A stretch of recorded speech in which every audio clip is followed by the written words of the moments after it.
Did it work? Did it work, Caleb? I don't know. That wasn't a good one, was it? It was already way down there with the count. Oh, well. Hey, welcome to the show, guys. Welcome to Underdogs Unite, the show where we just kind of hang out. We have a good time. It's a chill stream, but with a topic. So it's really unique. I came up with a very unique thing. I'm very good at YouTube.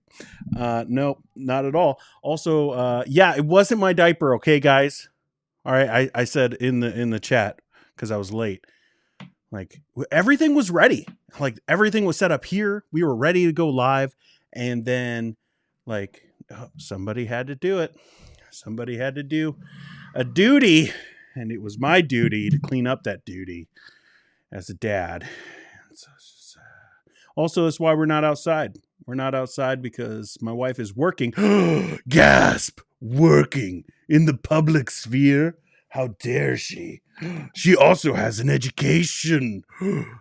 But she's working, so I got to stay inside to make sure that the little guys who have a lot of energy, my ninjas, if you saw my Twitter, got ninja costumes today, like the Ninja Turtles costumes. So if you want to come at me today for my hot takes on Driscoll, gonna have to get through my ninjas. They're pretty formidable.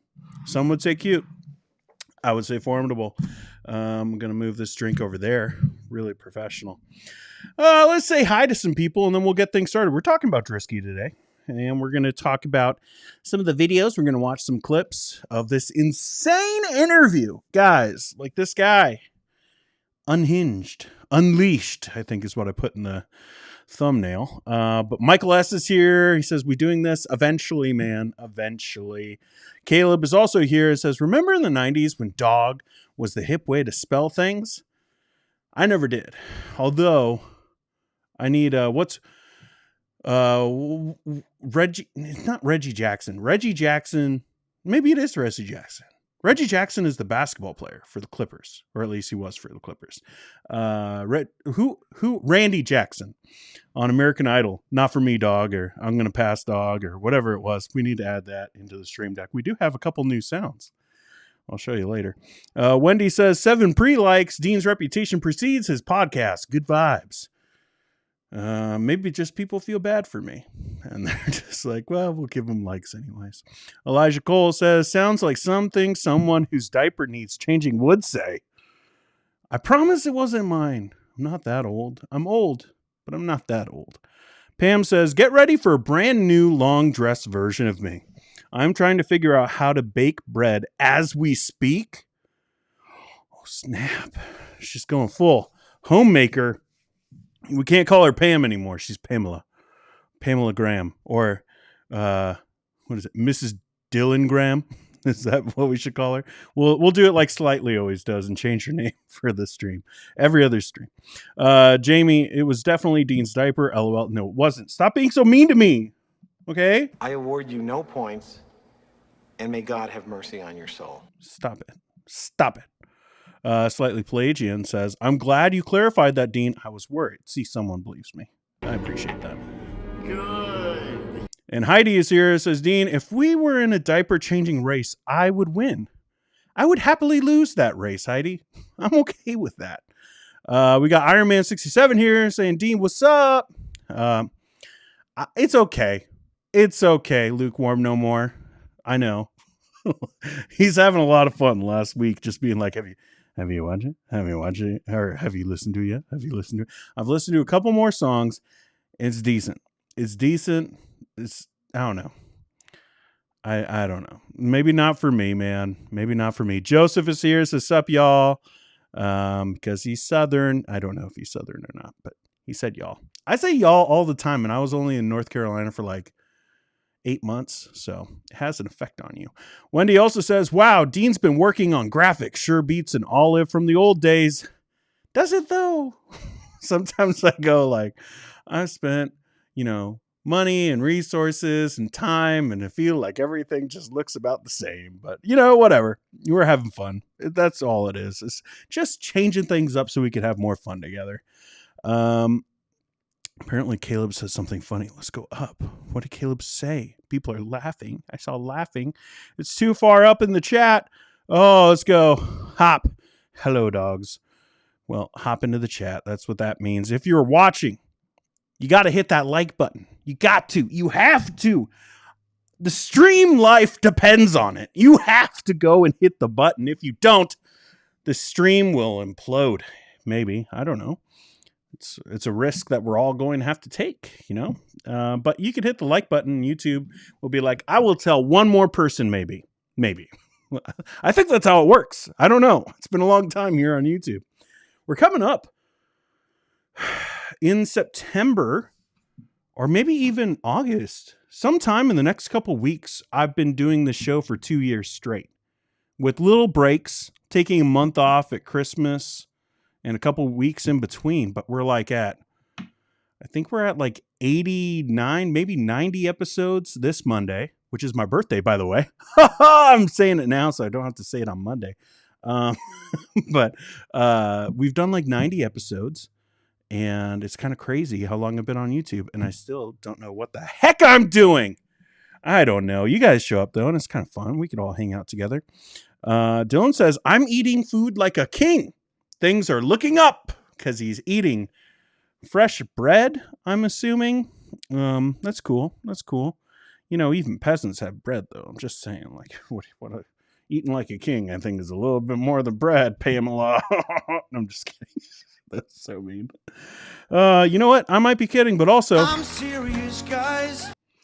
Oh, my goodness. I added some of my favorite things into the stream deck, and you guys will be like, I have no idea what this is. Slightly says, if you don't hit the like button, Deed will lose his beard, and no one wants to see that. Yeah, I've learned my lesson, okay? I get it. You guys are like, you need to keep that beard on, bro. And you know what? I kind of agree. When I shaved it, my wife was just like, what? It will grow back, right? It's like, I was like, look, she was just like, her face was just like stone cold. She was like Stone Cold Steve Austin, just like, you still love me, right? I think she does. Okay, let's talk about some Mark Driscoll, or as we like to say in the biz, some Drisky business. We're talking some Drisky business because Mark Driscoll is a weird figure and a weird story. He keeps on coming back. It's like Voldemort in a way.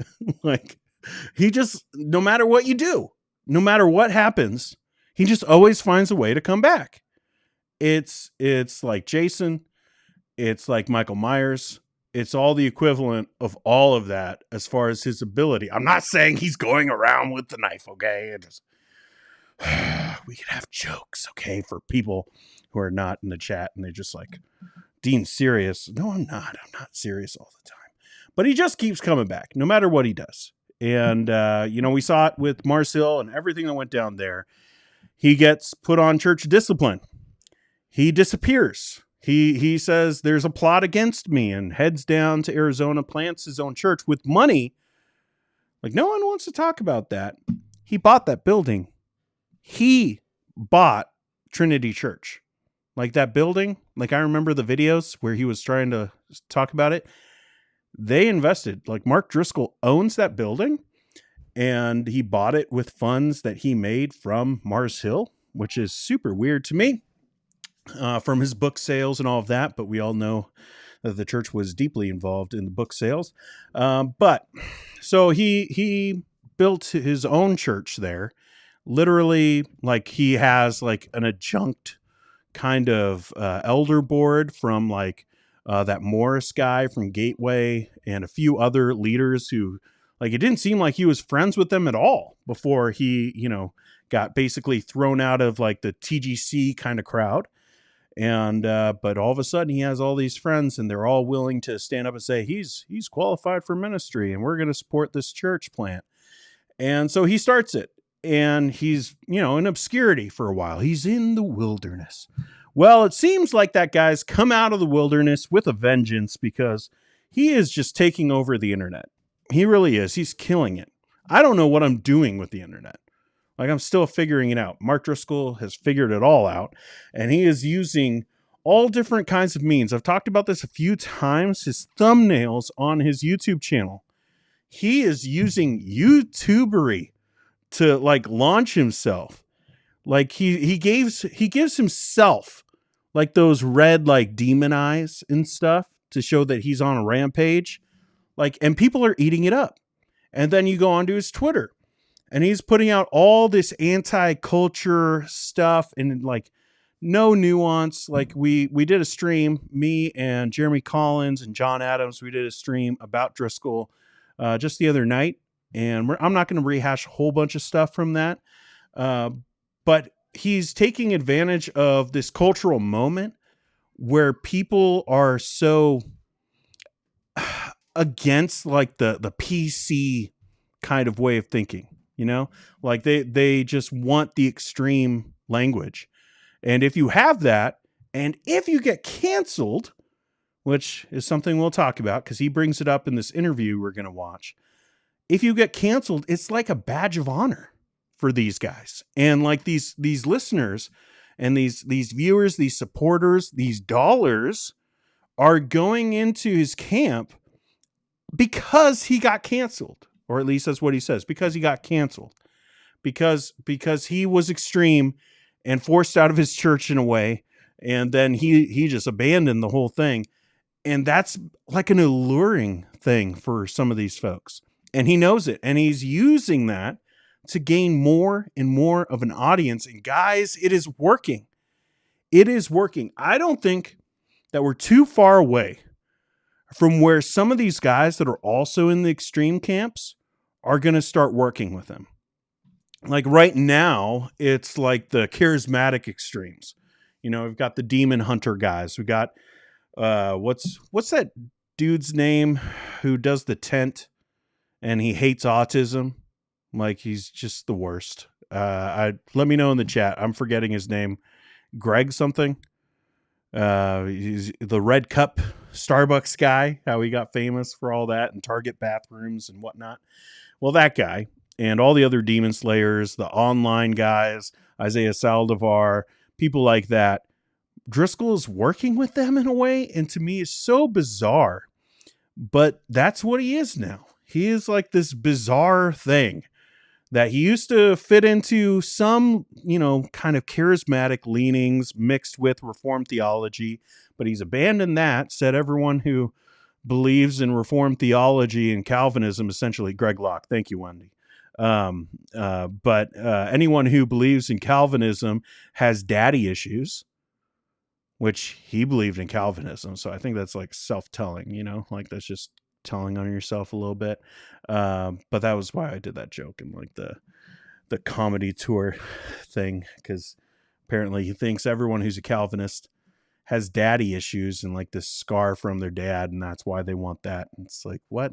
I think he's reading things on to other people, but he's doing all that. He's just bizarre, and it just keeps on getting bizarre. So let's just watch some of this stuff and we'll react to it, and we'll have some fun while we do it. And also this stream is going to become, you know, like after we're done talking about this kind of thing, throw in your questions. If you got a question, throw it in at about 8 o'clock. I'm planning on being on till about 9 o'clock my time. So another hour and 40 minutes ish, probably about 2 hours. But, you know, throw a question in, and at 8 o'clock in about, 45 minutes or whatever, we'll be taking a little bit of a break. Got to give my middle son his insulin, and I'll go through the chat and get some questions from there, and we'll have some question time after. But let's watch what Driscoll has to say to this guy who, Charlie Kirk. I don't know who that is. I've never heard of him before in my life until Jeremy sent me, this link, and I was like, yeah, I don't know. This guy is out there. Okay. You guys probably know who he is. I had no clue.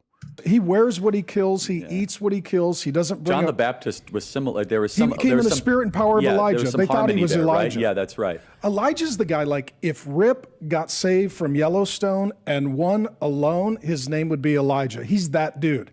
And so what I love about it is usually when you think of Christianity, you think of like that soft beta male, gender confused, skinny jeans, yes. Feathered hair with frosted tips, Yeah. you know, bad Like voice, Judas leading worship. Smith, Levi Lusko, people like that. Yeah. Well, I don't name names, I do. but what happens then is you get a guy like Elijah, and you're like, this dude Got a doesn't. lot of different things going. Let's stop there for a second.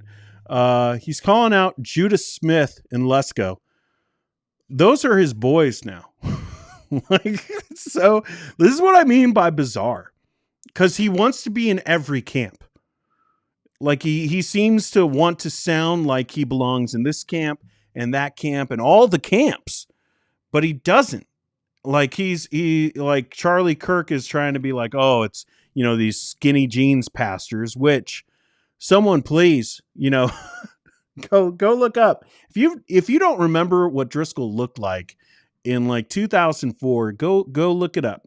I'm talking about puka shell wearing Mark Driscoll, you know, riding around in his Escalade. Not, oh, I'm in Arizona now, and everyone knows Arizona's well known for being cowboy country, and, you know, I drive a Bronco, and, you know, everything has like American flags, but it's dirty, so, you know, like I've seen things, you know. He's doing like this whole look and appeal, but it wasn't that long ago when he was those people. Like the guys like, oh, like Judas Smith. Judas Smith was someone that Mark Driscoll had at his conference.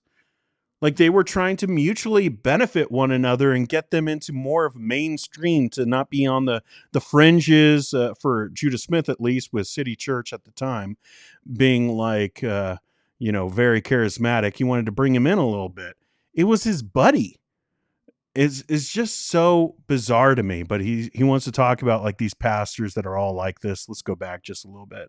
Judas worship. Smith, Levi Lusko, people like that. Yeah. Well, I don't name names, but what happens then is you get a guy like Elijah, and you're like, this dude doesn't bring a weapon. He is a weapon.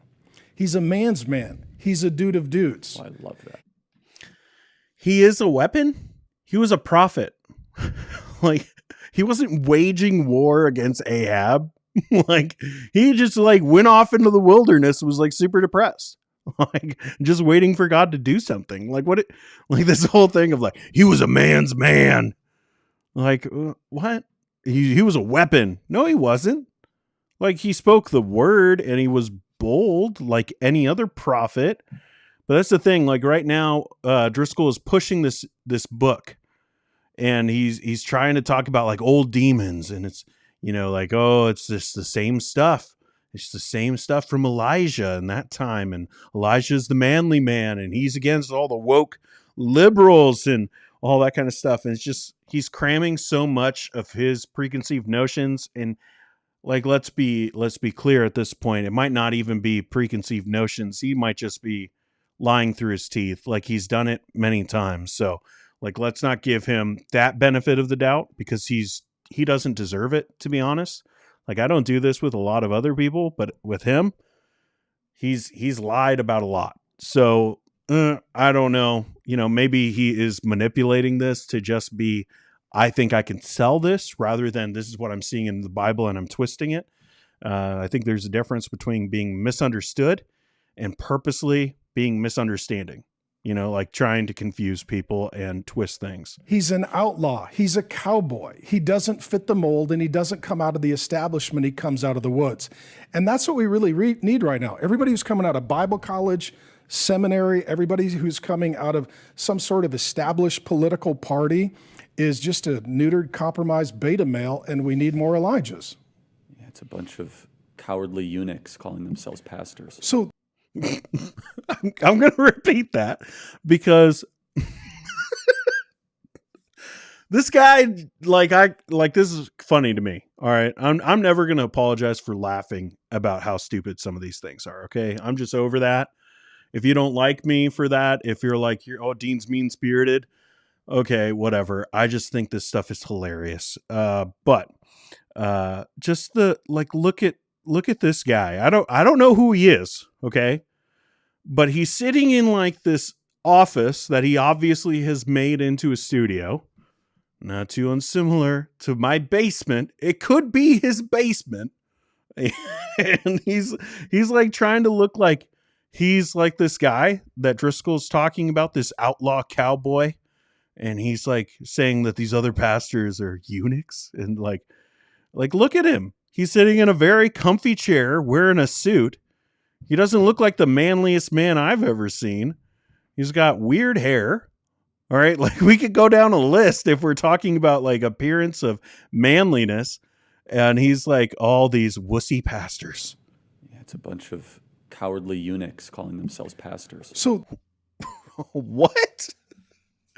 All right. Yeah, Charlie Kirk is more Joseph Smith than Driscoll is. Seems like it. But yeah, it's just like what he just did, what Driscoll just did when he's going through this list of, all these guys who are coming out of Bible college and seminary, like they don't know what they're talking about, but I do, right? Like that's the inference. That's what these false teachers do. They try to cast all the doubt on the people who have credibility, right? The people who have the education, because Driscoll doesn't. All right, he did go to Western for a little bit. I'm unsure whether he came out with a degree or not. I know it wasn't like a master's of divinity. He doesn't have that. And again, it isn't just about going to seminary and all that stuff. But when you're trying to like throw doubt on the establishment, there might be reasons why someone's doing that. And saying everyone who comes out of the establishment, they're the bad guys. And I am the good guy. Don't trust the authority. Trust the little guy, right? Like buy my books, come to my church, listen to my videos. I'll give you the truth. And that's probably what this Charlie Kirk guy is also doing, building up his own thing. Come to me, I'll give you the truth. Like, guys, we talk about the establishment, and sometimes we're fans and sometimes we're not. Sometimes we look at what TGC does or G3 does, and we're just like, this is pretty whack. Other times you're like, okay, that's fine. Some of the stuff that comes out of Desiring God, as much as I disagree with John Piper on his views, I still, I'm sorry, Luke Daly, I saw you earlier in the chat. You might be watching, but I still have a lot of questions about his views on final justification. But also when it comes to womanhood and biblical masculinity and all that kind of stuff, I have issues. But there are still good stuff that's coming out of Desiring God. There are good things that are coming out of TGC and all these different institutions. It's just we're looking at the things that we disagree with. So it's not like you're saying like they can't do right. But what Driscoll just said is everyone. There's no nuance here. he's a dude of dudes. Oh, I love that. He's an outlaw. He's a cowboy. He doesn't fit the mold, and he doesn't come out of the establishment. He comes out of the woods. And that's what we really need right now. Everybody who's coming out of Bible college, seminary, everybody who's coming out of some sort. Everybody. He doesn't say some of these people.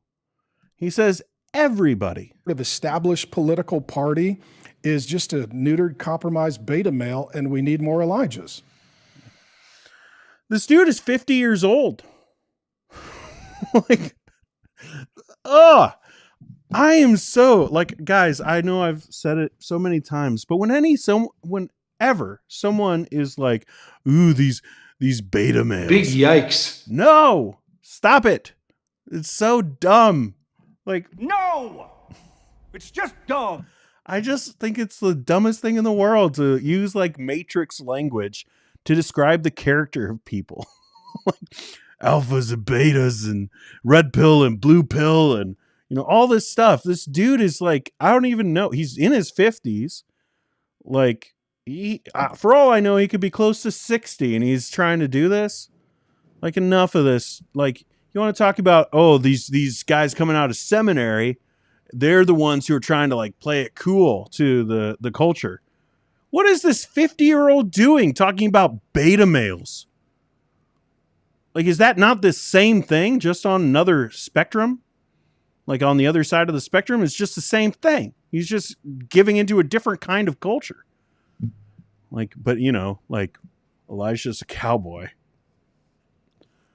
Are we like little children playing dress up? And we're like, oh, it's the Cowboys. And those are you shouldn't be playing that game. That gets culturally insensitive really fast. What do you guys think? Let's start diving into what you guys think. That's what I really want to know. Like, we'll talk about it and we'll poke fun, but it's, yeah. So we'll start here with Pamela, Mrs. Dylan Graham. Charlie Kirk is the president of Turning Point USA and has a lot of political pull. I don't know what Turning Point USA is. I'm in Canada and I don't care. You can clip that one out. I'm in Canada and I don't care. Heidi, Aaron, do you bring weapons or are you a weapon? How manly is my man? Lukewarm no more. You like Jacob, a man's man? He stayed at home and cooked, was a mama's boy, while Esau was the hunter. Yeah, I heard that too. And I was like, wait, what? More Jacob, less Esau? Like, I think that was like a slip of the tongue, but it's just like, what are you doing here? Teresa says, yes, Dean, Elijah was not a weapon. Turning people back to God was his ministry. Like, repent is his ministry. Slightly Pelagian says, I'm more manly than all of y'all. I bring my cheap Walmart lightsaber from 2005 with me while I street preach. Do you do like a show? That would be cool. I'd actually be interested in a street preacher that did that. Because otherwise it's just like, okay, I get it. You're gonna yell John 3:16 even louder now? Okay. Wendy. Mark looks like Joseph Smith and Doug Wilson resembles Brigham Young. If you know, you know. That's yeah. RJ says, and Elisha had a mental break, and ran to the desert modern day mental health hospital. Yeah, I need to be alone for a while. Aaron says, you don't beat a chariot across the desert without taking supplements and eating liver. Oh, man. Elijah wanted people to return to God. Yeah. Let's see. Michael says, wait, they made a comment about feathered hair with a straight face while Kirk has that hairstyle. Yeah. Yeah, I also picked that up. Like, it's just, if you're going to be talking about these things, again, like, I don't care how anyone dresses, how they look, whatever. But it's always like, if you want to play that game, then let's play that game. If you want to talk like you can like just, I'll just beat up anyone who comes at me. And it's like, okay, but I'm a pretty big dude. And I've been through some things you might not want to, like if you want to play that game and talk about like, manliness is being ripped and all this stuff. And then you look like you're on, your deathbed everywhere you sit. Like, come on, stop it. It's silly. Like, we don't need to play those games. Stop doing that. I think part of it is just projecting your own insecurity, of being like, oh, yeah, that guy looks so bad. And it's like, do you think that about yourself? Heidi says, does your lightsaber retract? Oh, does your lightsaber retract? That's a good, sure. Caleb, I hate that I now have to know this interview exists. Well, you don't have to. You can forget about it. Pamela says, I'm just waiting for them to start arm wrestling. It's going to happen, right? Like, like at the end of these things, they should just do that. Or have you noticed, like, everyone who goes and does an interview, they have to talk about like some karate class that they did or jujitsu or something like that. And they're like, oh, we could wrestle right now. It's like, why do you feel like you need to do that? Like, why do you have to talk about that when you're talking theology? Driscoll, unfortunately, seems to be always trying to militarize Jesus, the prophets, and Charlie Kirk. Yeah. And Luke says, how dare you have Piper in your mouth? You know what?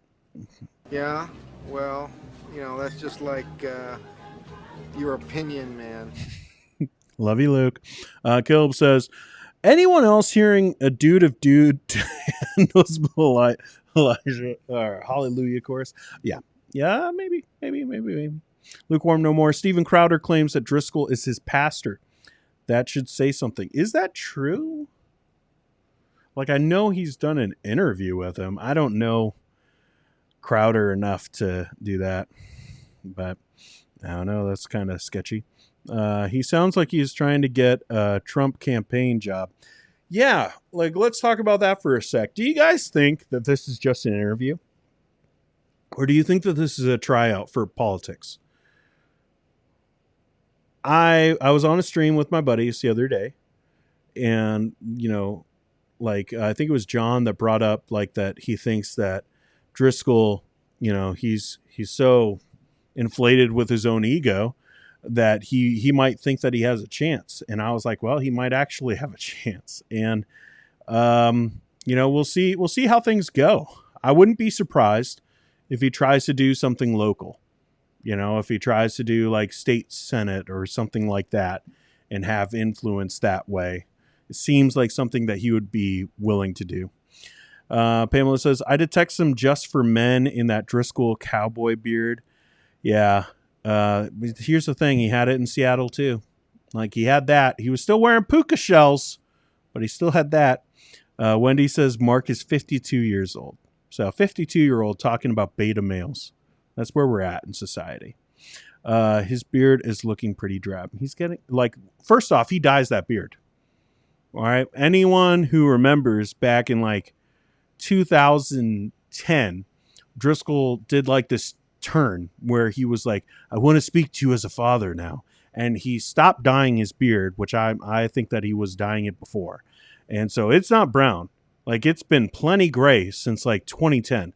So I don't know who he's trying to fool, but it's maybe working for some people.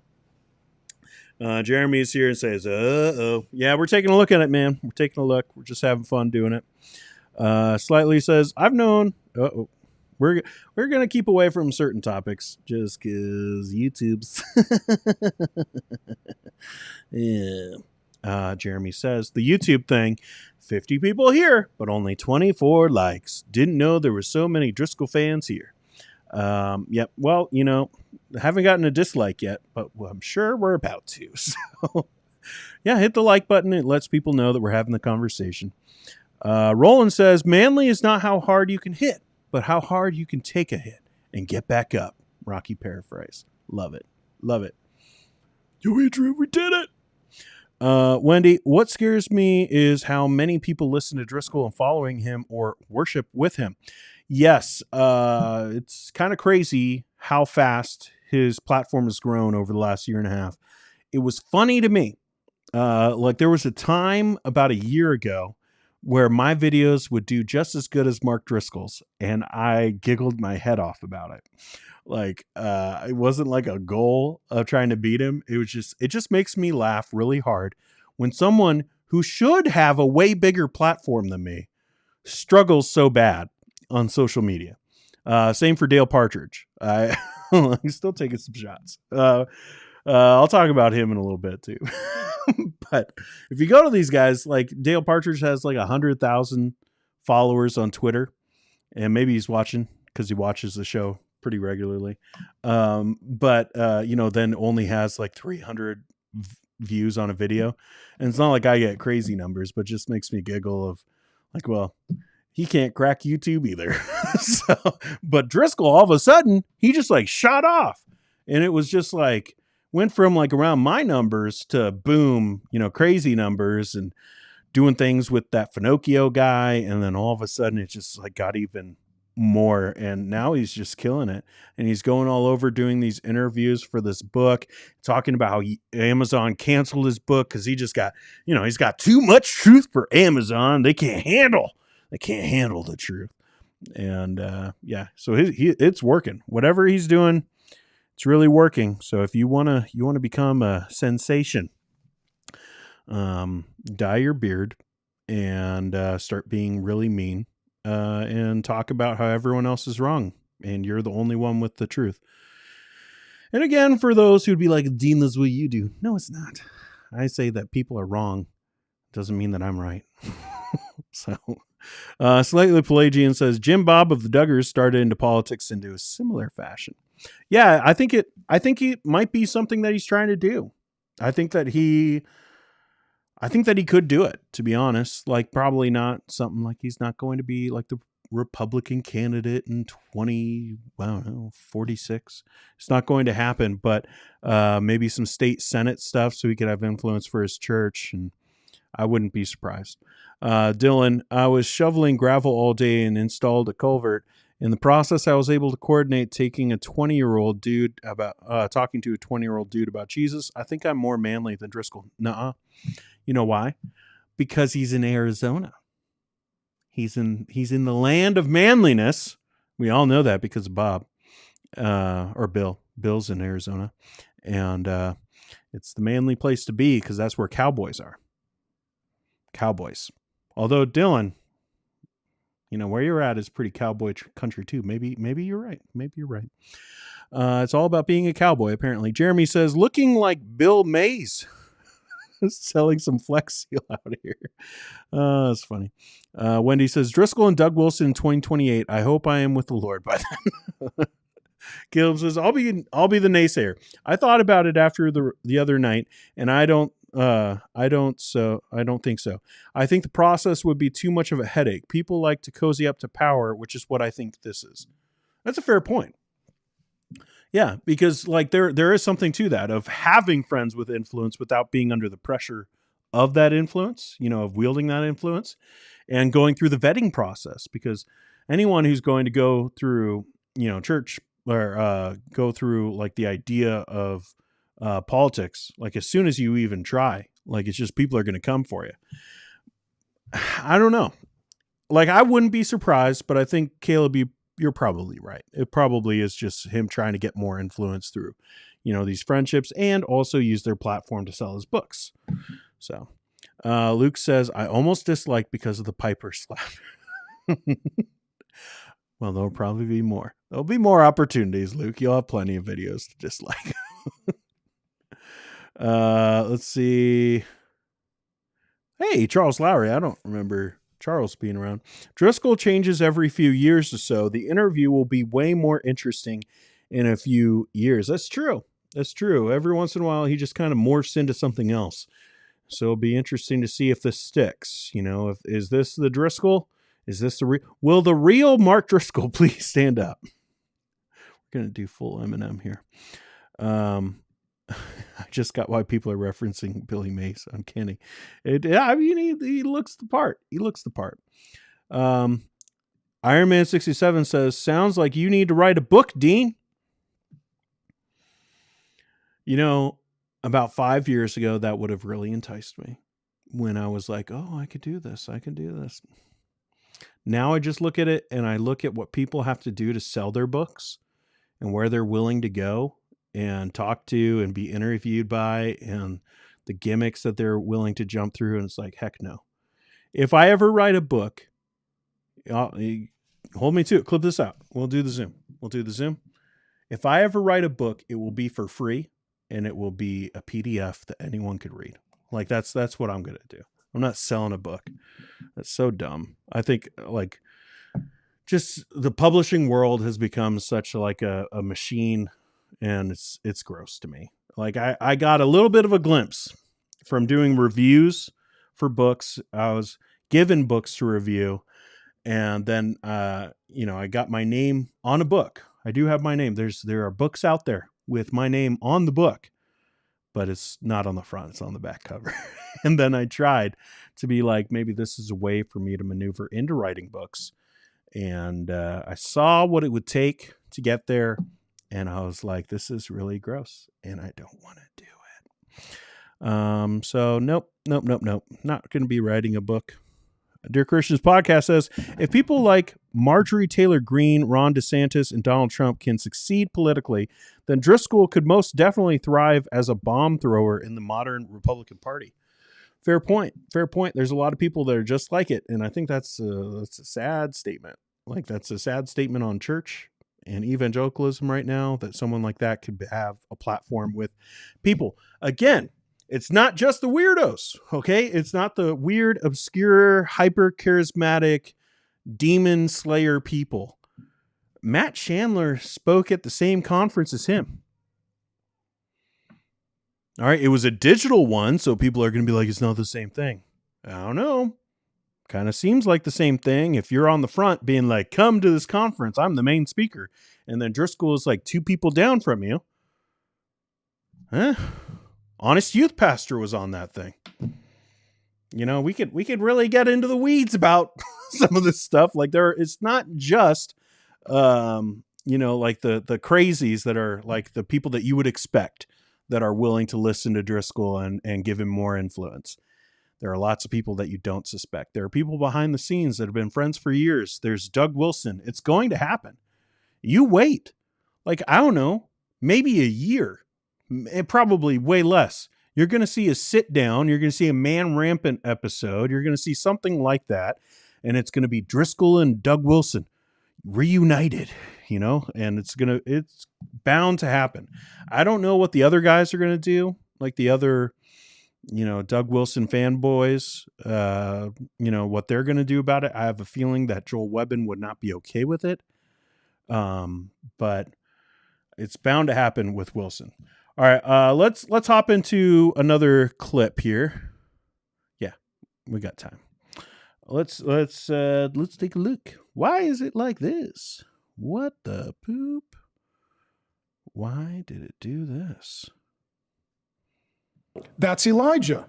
Elijah's the man of mans, dude of dudes. He hunts, fishes, and loves every minute of it, and lives in the woods. It's a little more Esau than Jacob. And he shows up, and he just rebukes them. He calls down fire from heaven, and then he slaughters over 400 of their false prophets. Let me see if I can fix this. Let's go to edit. Is there a cropping feature within this? View. I don't see anything. This is so weird. Can I do it here? Can I rotate? I don't know. Screw it. I don't care enough. Whatever. You guys can hear it at least. We'll do it this way. I'm sorry, but I don't know. That's I don't know what Elijah. happened to this. Elijah's the man of mans, dude of dudes. He hunts, fishes, and loves every minute of it, and lives in the woods. It's a little more Esau than Jacob. And he shows up, and he just rebukes them. He calls down fire from heaven, and then he slaughters over 400 of their false prophets. Imagine a pastor today that had the stones to pick a fight and then slaughter 400 denominational leaders, slit their throats as a public event. That's Elijah. Stay peaceful. The book is New Days. He just advocated for a religious leader killing 400 of his opponents.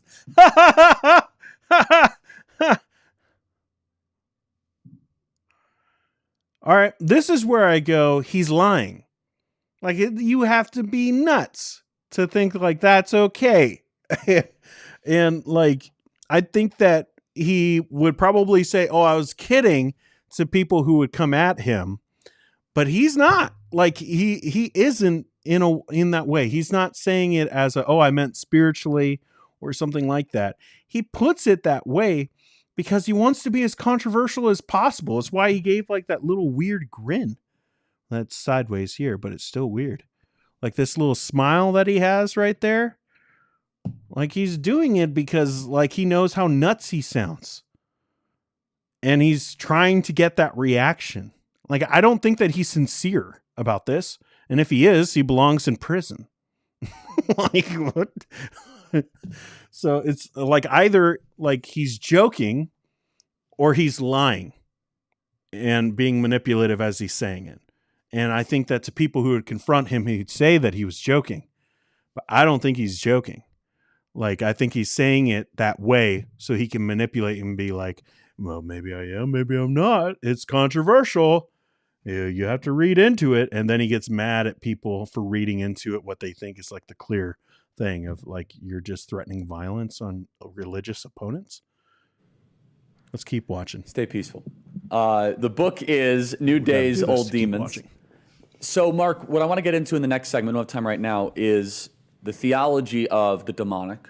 Because there's a lot of hearsay, rumor at times, and bad theology that gets around, satanic, demonic, and I'm going to ask some just specific questions. Sure.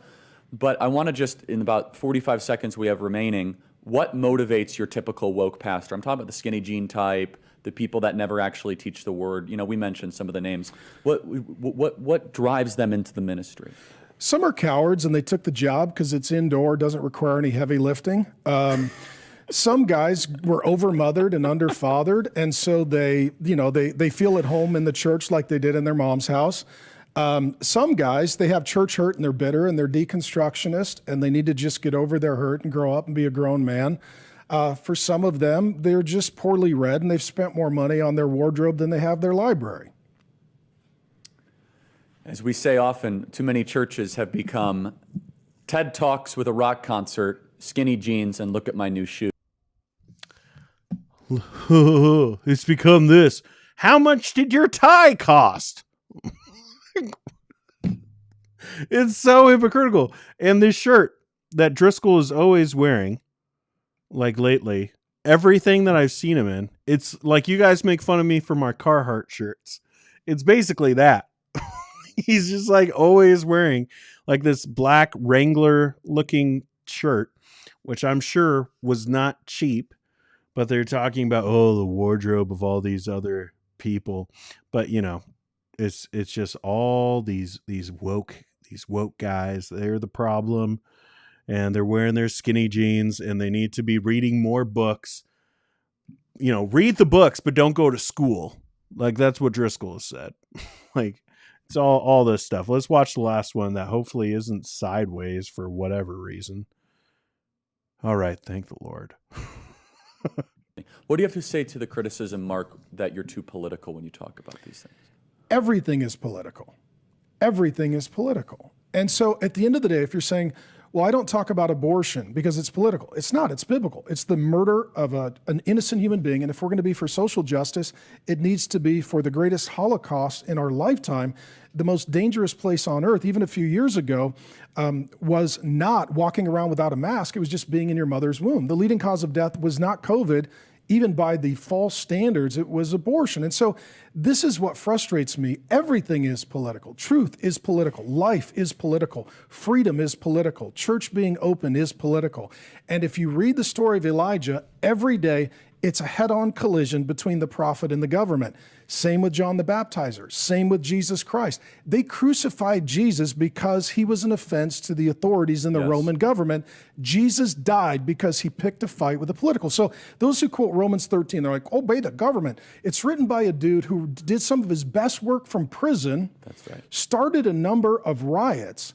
And if you look at Elijah and you look at all the prophets and you look at Daniel and you look at Joseph, usually the government hates them and God loves them, and they're a sledgehammer for justice. Look at the...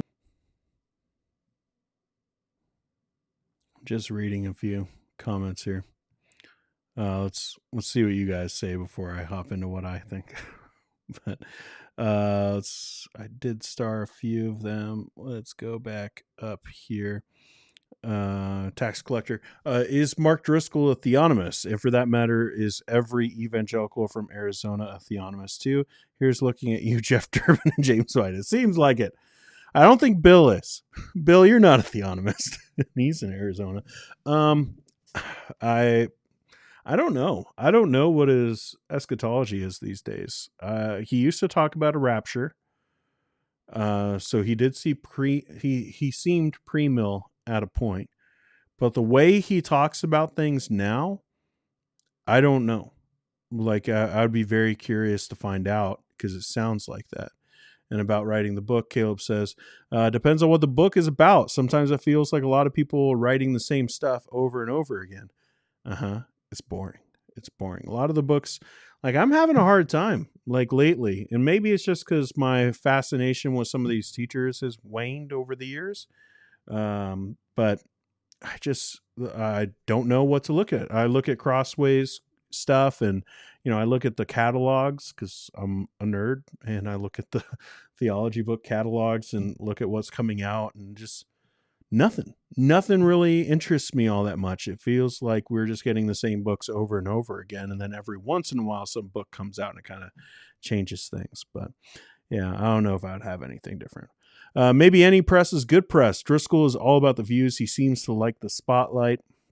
I think that's pretty clear. Thanks for being here, Keith. Dylan says, I've been listening to a podcast on dictators, and many of them use religious ideas to force people to their will. Christian nationalism? Driscoll the leader? Yeah, seems like it would be very helpful for him. Pamela says they have a bus parked on the Trinity Church parking lot as a prop, mocking the people who talk about Mark's bodies behind the bus comment. No, that can't be true, is it?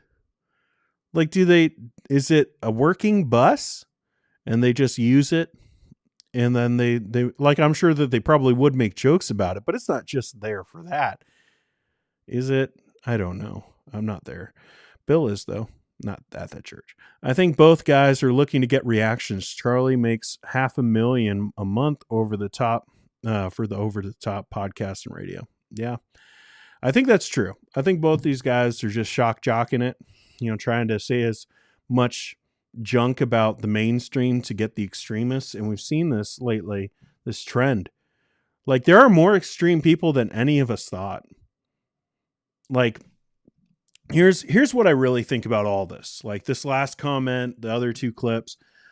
I think that there are people out there who have felt so disillusioned with the mainstream of anything, like politics, religion, like dating, like all that stuff. And there's mostly men and then some women too. And they're all looking for like someone to say the things that they've been thinking. And there are way more people like that than any of us thought. And they're all being drawn to these extreme voices. Now we're seeing like this fight amongst the extreme voices to get those people onto their, into their tribe. So like, I think that Jordan Peterson, I know I say it every time, but it's just like Justin Peters and Jordan Peterson. That's like the exact same name. But like, I think he does a really good job of that. And I think that he's not as extreme as these guys. I haven't watched enough stuff. I shouldn't like go out on a limb for him. But I think that he does a really good job of being tender to those people while still being strong against the others. And I think that Driscoll does like way more of being so against like the people who would be, against these little extremists. And like those little extremists, when they get together, it's like a big group. And they are active and they're very loud and they're going to let you know that they exist. And I think that that's what they're about. They're building that platform.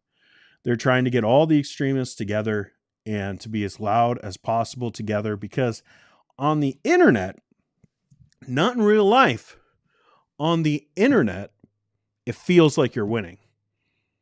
Like, this is something I'm going to talk about when we get into like the Christendom 2.0 guys. Like their group is small. Like, look at their videos, look at their podcasts. It's like, unlike Driscoll, okay, he's a little bit different, but like those guys, you look at the views for things and like how many of them are there. There's not that many, but like, and if they have conferences, they're not going to fill up, like whatever TGC was doing, like the Yum place, like wherever that is in Kentucky. Like, they're not going to fill up a stadium. Like, not Joel Webbin, not Doug Wilson, not any of those guys. They're not going to fill up a stadium because all the extremists are scattered everywhere. There's not like, it's because it's not mainstream, right? But they're not going to fill up a stadium. They could fill up a school gym though. And that school gym, each one of those people have, accounts on everything, and they're as loud as they possibly can be online. So it seems like there's so many of them, and there are more than I thought, and there are more than probably you thought.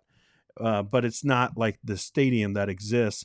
But what Driscoll's trying to do is he's trying to get all those little factions and say the extreme things that are going to appeal to them, the extreme things that are going to be opposing to anyone that they don't like, and bring them in and bring them all in. He doesn't care. That's why he's not specific about any theology. Like, if you watch this interview and you listen to other things, he's as vanilla as you could be theologically. All right. Like, he talks about demons and stuff. So that's going to put like the cessationist way, but he's not aiming for the cessationist anymore. Like, he is aiming for a general idea of a Christian, but the things that he is very specific on are the politics.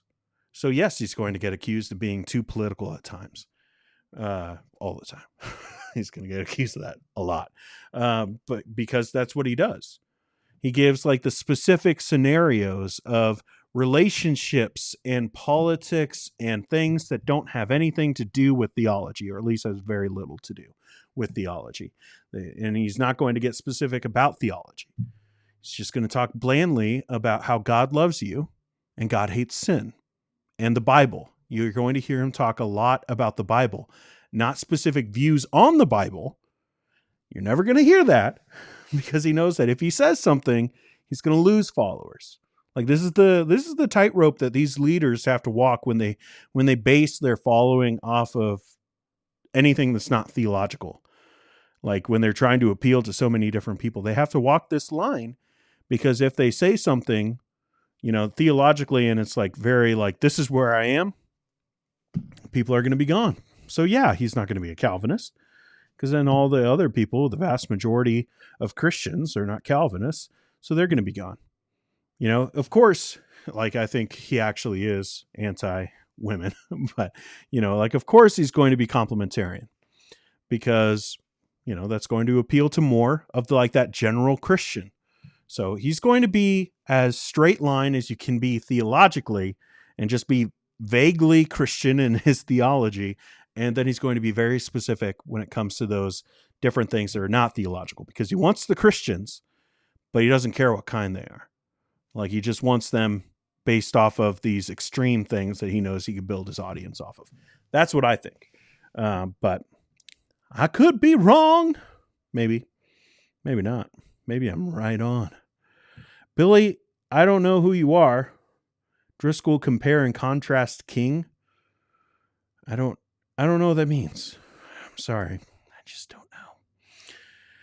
I've been having a hard PTSD day. David, I'm sorry, man. That sucks. Praying for you, man. John's here. John Clash. If you say it twice, that means it's true. Definitely.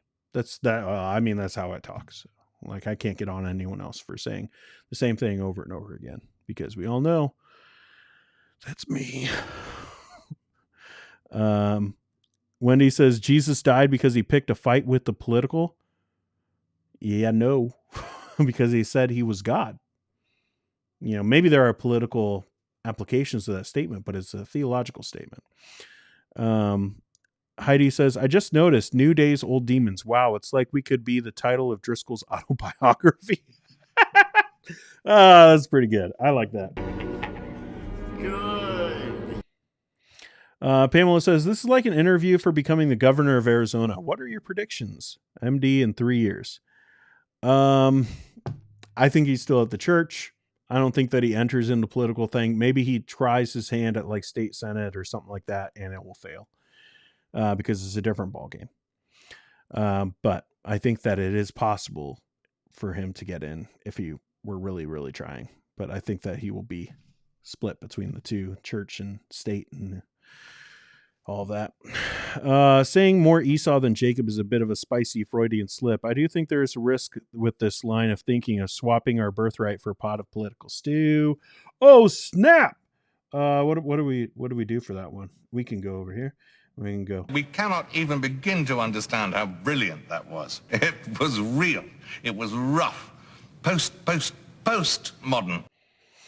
John says, I know a book you can read. Do you, though? I don't know, man. I don't know. Keith says, is Mark's new book his take on Jonathan Cahn's book, Return of the Gods? No idea. Dear Christian Podcast, Jesus was murdered because he was a progressive sledgehammer that called the conservative religious and political elites like Driscoll a hypocritical brood of vipers. I know what you're saying, but I would disagree. I would disagree and just say that he was killed because he claimed to be God. I think yes, there are political things attached to that, and especially calling out the Pharisees, like you said. But at the end of the day, it was a religious reason, not a political reason. He died because he claimed to be God, and that's against Judaism. Tax collector, what a minute. Wait a minute. I seem to recall Charlie Kirk saying that he supports marriage. Now he wants to say he cares about biblical morality. I have no idea. I don't know who this guy is. So I don't know. Bill says, Mark is not post-mill. The theonomy folks still pick on him more like ridicule. Yeah, it seems that way. You'll hear that from like Joel Webbin every once in a while. I've been watching a lot more of him lately, prepping for, this series we're going to do, talking about these leaders. And I've heard him pick on Driscoll a couple of times. I don't think that he would be okay with him entering into the camp. Now, Wilson, on the other hand, Wilson will use anybody. We've seen that. He will use anyone to gain more followers. So I think that could be on the table. My favorite part is him making these hot takes to defy the government and literally killing other religious leader. What's stopping him from doing those things instead of complaining others are not doing it? It's a little hypocritical, right? Like, obviously we don't want him to follow through with what he said, but also it's just like, aren't you doing the exact same thing? Yes, Dean, tell us what you really think. I do sometimes. Sometimes I keep my thoughts to myself. No, I don't. I don't know how. David says, Driscoll hasn't changed. His influence is just waning, so people are a touch less likely to blindly follow him. Hey, guys, hit the like button. We got 64 people watching, 34 likes. It makes a big difference, even if you're like, it's weird to hit a button on YouTube. I only come here to watch. Do it anyways. Please, please. That's my appeal. Charles says they do have a bus there for that, according to former staffers. Man, if that bus doesn't run, it's just sitting there, then that is jacked up as heck. Oh my goodness. Like, how petty. But if it runs and they use it for other things, then people just make the jokes. I just think that's like very insensitive and childish. But like, if it literally doesn't run and they just have it there for that specific reason, that's another level, man. Billy Maverick says 2.0 group will unite with cross politic. I mean, it already is happening. I think I had it. Do I still have it somewhere here? Or no, wait. I think it's in my Meanwhile in Moscow thing. I can't get there from that. Let's go over here. Meanwhile at Moscow. I love that. I don't care. There it is. I mean, like, everyone does things with cross politic as if it's not like associated with Doug Wilson. Like, that's a Virgil Walker, who is like the main guy. There's like obviously Josh Bice, but then like right underneath him is Virgil Walker for G3. And there's, Gabe Wrench. Just hanging out, walking around G3, and it's just buddy. As if like, I'm the crazy one for saying G3 is going to do more stuff with Doug Wilson. Come on, enough of that. But yeah, there's going to be some uniting between all these things. I've thought about doing it. Maybe I'll do it on Monday. I'm still working on some things. We'll see, like where Christianity is headed in the next couple of years. My predictions, at least. Teresa says, Dean, thank you for addressing Christendom 2.0. Yeah, we're going to continue to do way more of it. So be on the lookout. Subscribe to the channel. We're going to get some people really mad. Even more people. More people are going to be mad at me. But again, you come at me, you got to go through my ninjas. You guys want to see my ninjas? They're so professional. They're really good at their jobs. It's crazy. Like, I'm formidable. Is like, I think that's not a big enough word. Look at my ninjas. They're killers. Yeah. You think you want to come at me now? Huh? You want to be like, oh, Dean, I'm going to come at you? Come at my ninjas. Oh, they're trained. Oh, man. They're so self-disciplined. When he says, we dogs be growing and growling. Some days we are. Other days we don't. Caleb says, a good pastor buddy, colleague of mine said, Christians are frustrated with their failure in evangelism in the U.S., so are turning to political activism to effectuate change. It'll only be a veneer. Well, that's interesting. I haven't thought about that. I have talked about how it's so much easier for people to have influence in society and in their, like, not necessarily like their neighborhoods, but like just in their context. It is so much easier for people to become leaders in the church than it is to be leaders in your city and like to affect change that way. I have talked about that quite a bit. That's why I think we get people who are so like, oh, they're chasing platforms because they know how easy it is. Like, guys, I mean, I'm trying to build like our audience and everything, but like I don't put that much work into it. I try and everything, and we do different things, but I don't know what I'm doing. We're just hanging out. And there were 62, now there's 58. They're like, oh, Dean doesn't have anything more to say. We're leaving. Or maybe it's because I asked for the likes. But like the platform is building here, and I'm not even pursuing it. On the movie one, I'm pursuing it hardcore, and it's not happening. Oh, man, I really want that one to succeed. If you like movies, go and check it out, maybe. But over here, we're just hanging out, and it's happening. Like, it is so easy to have a platform in Christianity. It is. And I think it draws in people who are like, I would love to have a platform outside the church, but that's too dang hard because you actually get vetted outside the church and in the church. You don't have to.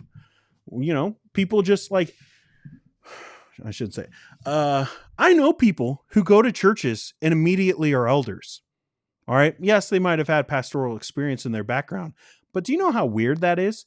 Like to not get hired on as a pastor, but after like literally like 3 months of being a member, they're an elder at a church. Like that's the kind of world that Christians live in. Like where we just kind of give out authority, like to anybody who asks. And when they're just like, oh, you're willing to come? Wow. You know, like, oh, you're willing to like teach Sunday school? Oh, great. You could teach all of them. You're not a woman though, right? Like, oh, okay. Yeah. You could teach. Like, you know, like we do that.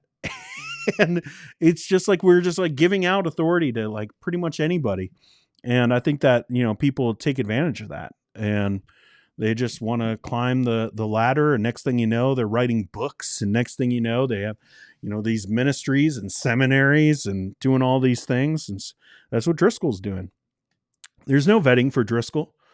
He had the money to buy a building and started planting a church. There's no vetting there. And like sometimes that happens, right? Like if people around the world, they are in different experiences, different contexts, and sometimes that's just a necessary thing where people just need a church, so they just start a church. That happens. But I'm talking about someone who was church disciplined out and then ran away from that, and then all like that's a wussy move, all right? That's a real wussy move. You want to talk about being like manly and alpha and beta? That's a pretty beta male move to run away from church discipline and start your own thing, right? Like there's no responsibility taken. He's never apologized for what he's done publicly. He's never apologized. He's always said it was everyone else's fault. Like, no, he hasn't done that, but you know, no vetting. So he just gets to build a platform again, and it's working more than, I don't know. He was on Good Morning America back in the day. So that was a pretty big deal. But this close to Oprah. Heidi says, too much mothering, not enough fathering. I am sick of hearing Christians diss on the role of mother and trap women in the role at the same time. Agreed. Hardcore. Agreed. I don't have a thing for that. I'm not going to try. Driscoll is the compare and contrast king when he speaks. Okay. I'm catching on. You know, sometimes when new people pop up, like I want people to pop up and be like willing to hop into the chat. But every once in a while, I'm like, what is this person? What do they mean by things? Because we have some people come in and it's like, we don't want you here, but we do want Billy here. And we want Aaron here. What's up? Oh, snap. He's here. I don't know who Aaron is, but good. This is very good. I'm thankful that you're here. Yeah. Like, I think that we're on the same page. Fine. Backtrack the stream if you want. Don't hang out with us. Hang out with the past version of ourselves. Oh my goodness. It's like a frickin' Christopher Nolan movie in this stream. Happy you're doing more on Webben. He caused me great spiritual distress last year. Yeah, you're not the only one. I get a lot of messages. Some of these people might be a little concerned about some of the messages I get from people when they're extreme and they're mean to people. Like, do not think that those people just forget it. Like, they might forgive, but they ain't forgetting. It's like frickin' Thor and Oakenshield. And he never forgave, and he never forgot. Duncan says, I'm not talking about you. I'm talking about people. As someone who hates abortion, I get so frustrated at crazy people obscuring things that actually need to be addressed. He's not going to convince people of what the Bible says, sounding nuts. Not you. There are going to be people who are convinced. Like there are more and more people who don't have any clue. They're new to Christianity, or they're just old and don't know how to use the internet, and they were never like in those circles to hear about him before. There are tons of people who have no clue who Mark Driscoll is, and they're finding out about him, and he sounds good to them. You know, it's going to happen. There are going to be crazy people who are lured in by that stuff, and it might not be you, it might not be me, but it's going to be somebody. Carrie says, can we just leave politics out? I'm good with it. Like, politics suck. Not a fan. Dear Christian Podcast says, the bus thing is totally real. Roy's report touched on it with a couple of interviews with former staff. Oh, dang. I'll have to go back and look into that. Slightly says, Dean, you know how to perfectly push my buttons. All right. Cool. I don't know what that was about. But they're not adorable, Pam.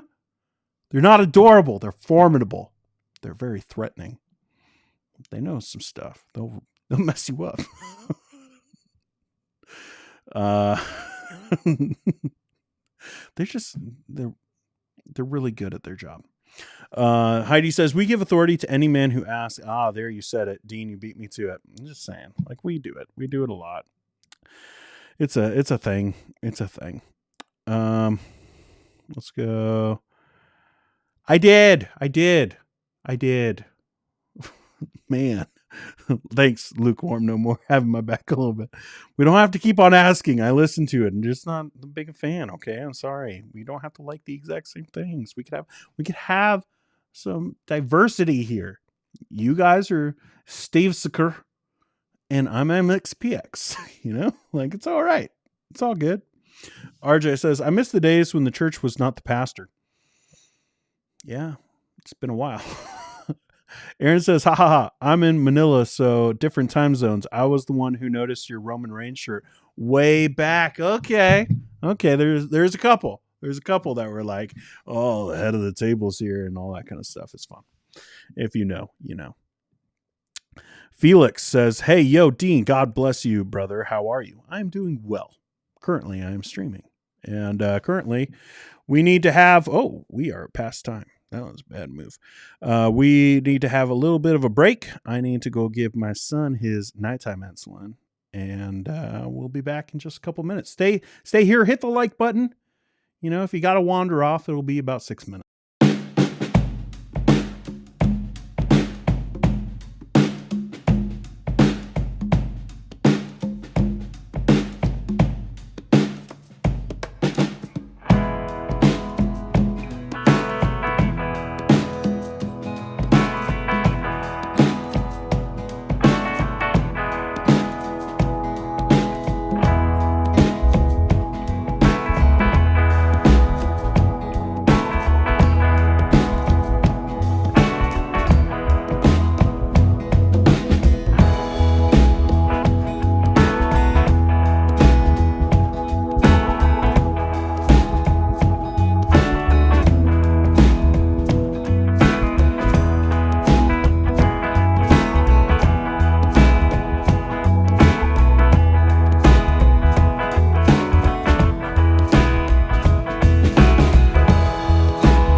What's up? What's up, everybody?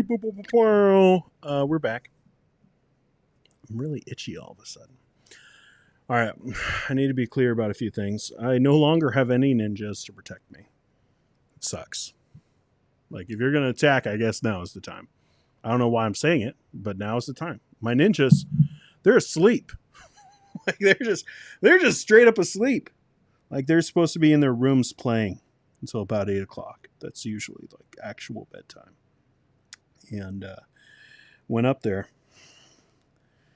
One of my best agents, one of my best ninjas, he just passed out, man. Sleeping on the job. He's just out. You train them, and they're like, "Sensei, you're so hard on us," and all that kind of stuff, and then sleeping on the job? You serious? What have you guys been talking about? I know it's always kind of funny. I just like bail for a little bit. But you know what? You guys are actually pretty awesome. Like the fact that for what could be, you know, if both timers actually go the full time, because you never know. Like sometimes, you know, my son, sometimes he doesn't like getting poked. Go figure, right? Like it's not like a really fun thing. And so sometimes it takes a little bit longer than other times. But if both timers go, that's 12 minutes. And for some reason, you guys are like willing to like stick around. 50 of you just hanging out and waiting for the timer to go down. That's nuts to me. Like, that's awesome. You guys are so patient. I appreciate it. But also, it looks like you guys have a little bit of fun when I leave. I like coming back to the chat and being like, okay, what happened? So we had Slightly Pelagian tried a coup. It was an attempted coup. And says, Dean's gone. So now I can say the most offensive thing I want and not get banned. Here goes. Ninja Turtle sucks and is greatly overrated. You know what? If you're talking about the new movie, I have thoughts that aren't too dissimilar. It doesn't suck. Like if you're interested in the new movie, it's good, but it's a kid's movie. And people are acting like this is the greatest thing ever. Or at least some people are. It's like, no, it's not. But my kids love it, and that's enough. Caleb says, man, these interlude vibes give some levity. You know, it's just like breaking it up a little bit, you know? Heidi says, lots of bunny stuff. Break convo. What should Dean's book be about? I don't know. I could do a book about the crossover between Star Wars and theology, Man, I don't know how many books I've seen try to do it, and they all are awful about like superheroes in the Bible. We can make some comparisons. I don't know. Tax Collector says, Dean's gone. I am the captain now. Look at me. Look at me. I'm the captain now. And Slightly Pelagian said, of course, the tax collector, the government man, gets to be the captain. Coming in, bossing everybody around. All of a sudden, Dean's stream is like, now you get taxed every time you're in it. No, that's only for the big guys, you know? Like, if you want this exclusive conversation, you need to pay for my Patreon. I'm so over that stuff. Jamie, Teresa, so many are saying the same things as Seven Mountains, just in other words. Yeah. Yep. Tax Collector, I love how the chat completely devolves into chaos and anarchy when Dean leaves. It seems so. And there was a lot of fights I saw about bunnies. You know, Slightly's not a fan of the bunnies, but you know what? Wendy's here. And as we all know, whenever Dean leaves the chat, Wendy's in charge. That's how it is. All right. I don't care what any of you, a man has to be in charge of the chat. It's a manly thing. No, Wendy's in charge. I am older than all of you put together. The bunnies stay. Yes, I agree. Dear Christian Podcast, Dean's book should be about looking at the U.S. from outside as an American living in Canada and also ninjas. Yeah, right. I get murdered. Dear Christian Podcast wants me to get assassinated. Like, are you kidding me? Man, I have so many hot takes about that kind of stuff. And we're just hanging out. So you could throw questions. You could throw whatever now. Maybe we change it up. Hop in the chat like a frog. Like an amphibious kind of stream. I don't know. I kind of like the bunnies, even though I don't like bunnies in real life. There's a bunny living under my stoop right now. And it's like, what are you doing under there? Slightly Pelagian says, Dean's book should follow a civilian living in Gotham, just the daily life of a Gotham resident. So writing comics. Man, I would love to write comics. I think I'd be good at it, to be honest. Like, I probably couldn't be like an actual writer. But comic book writer, I can come up with stories. I once made up a story about samurais. I was trying to make some films. You guys know Film Riot? Like, if you know Film Riot and you know like the kind of community that Film Riot has, that's kind of like what I was trying to do. And so making videos in high school, made videos with my friends, and wanted to get back into it, like back in 2011. And I was like coming up with stories, and I thought maybe I could be a script writer. Nope. But I came up with a story about time travel and samurais because that's where my heart is. Slightly Pelagian says, I'm surrounded by turncoats, a bunch of Benedict Arnolds. Man, harsh words. Also, some of us aren't even Americans, so I don't know if they really care to be Benedict Arnolds.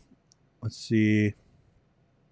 Yeah, Elijah's saying, looks like you're hopping mad. Lots of feedback on that. Oh, great. The plagues are starting. No frogs and no lice. Time to come back, team. You know what, Slightly Pelagian? You bring it on yourself. You don't come at me and be like, oh, everyone's picking on me, Dean. You love it. You antagonize it. So you can deal with it. Deal with it yourself. But I do like you. Heidi says, I think Dean's book should be, It's Not My Mom's Basement, so it's still manly. How I built a YouTube channel beneath my house. Maybe it'd be like, someone help me out of the basement or something like that. Like, someone please let me out of the basement. Oh, that's hilarious. I didn't bring it on myself. Yeah, you did. Heidi, you didn't have to do that to him. Don't ask. Oh no, I'm referring to the entirety of the Ninja Turtles franchise. Oh, then you're just wrong.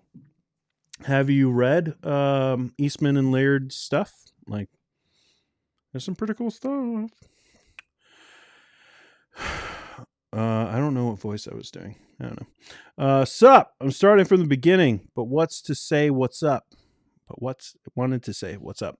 Not a lot. You know, we talked about Driscoll. Now we're just kind of hanging out and seeing what you guys want to talk about. Apparently you guys want me to talk about my book, my forthcoming book. You know, if you want to support me on my Patreon, we got a book. It's all about, you know, the culture that we're in today and how it's great. What if I turned like total face? Oh, that would be so funny. Oh, I should do it. I should. You know what? I'll write a culture war book. I'll write, like, in the character of Christian, the culture warrior. I'll write in his voice a whole book and put that out. That's probably what I would do. But wouldn't it be funny if I just like turned complete face and was just like, actually, here's all my thoughts, and you guys are just like, what? You're not the same person. And I was using you to build a platform. It'd be hilarious. Dylan, Dean's book title, The Trials and Tribulations of a Cowboy Named Mark. Oh my goodness. The fact that guy from Seattle, who's always talking about his dad being a drywaller, like thinks like he's a cowboy. Like what? Because he lives in the desert? Like if that makes someone a cowboy, I guess I'm a farmer. You want to get that way? I guess I'm a farmer because I live in Saskatchewan. Because that's like, I don't know how to do any farming. I would not survive in that world. But it's just, you're not a cowboy. Stop. Like someone that's all these guys, like even Owen Strand put something up the other day about like Tombstone. Like, I'll be your Huckleberry. Like, what is their fascination with that? Like, it's a good movie. I like that movie a lot. what's their fascination with like these Westerns? Like the Jesus and John Wayne stuff, maybe there's a lot more to it than I thought. Sarah says, I thought there was a lot to it. Sarah says, hi, Dean, checking in and giving you a like while I'm on vacation. Everything's okay. I'm on vacation, been catching your videos late, but I still hop in to give a like. Hop, all caps. You guys see that? She knows what she's doing. Hope you have a great vacation. Thanks for coming by. You know what? You're probably going to do it anyways. Like, what do you, oh, now I'm going to do a devious crime. Like, you were going to do it anyways. Yeah. I'm glad she was here. Kira's here and says, had nothing to say on Mark Driscoll. I just knew to avoid him. One of the only benefits of a Grace to You similar church, they warned against him eventually. Yeah. Yeah, I think that there's probably a lot of people who use that as like they're like, ooh, and like their feather in their cap, that they were like I mean, Johnny Mac certainly did. Like once all like the Rise and Fall of Mars Hill stuff came out, like he had a couple interviews where he's like, I knew Mark Driscoll was bad, and it's like, okay, but like the reasons why were not the same. But he's just like, oh, because he cussed. It's like, or, you know, all the other stuff might have been a bigger problem, but yeah, like, you know, it's not like every teacher is going to be the one that entices people, right? Like that, like Mark Driscoll isn't going to attract everybody. Like everyone's going to be listening to other teachers and hearing something in that they're just like, oh, this is cool. And then they're going to be lured in by some teacher that's going to be dangerous. You know, it happens. Roland says, yeah, I'm trying my luck at comic writing, have friends drawing to them. I remember. That's pretty cool. Elijah says, I'm an aspiring filmmaker myself, Dean, working on my bachelor's in cinema, post-production, and filmmaking. Well, that's actual filmmaking. like I was not that. Okay, Elijah. I was just like, I have my, you know what? I still have it somewhere. You know what? I'm going to pause it.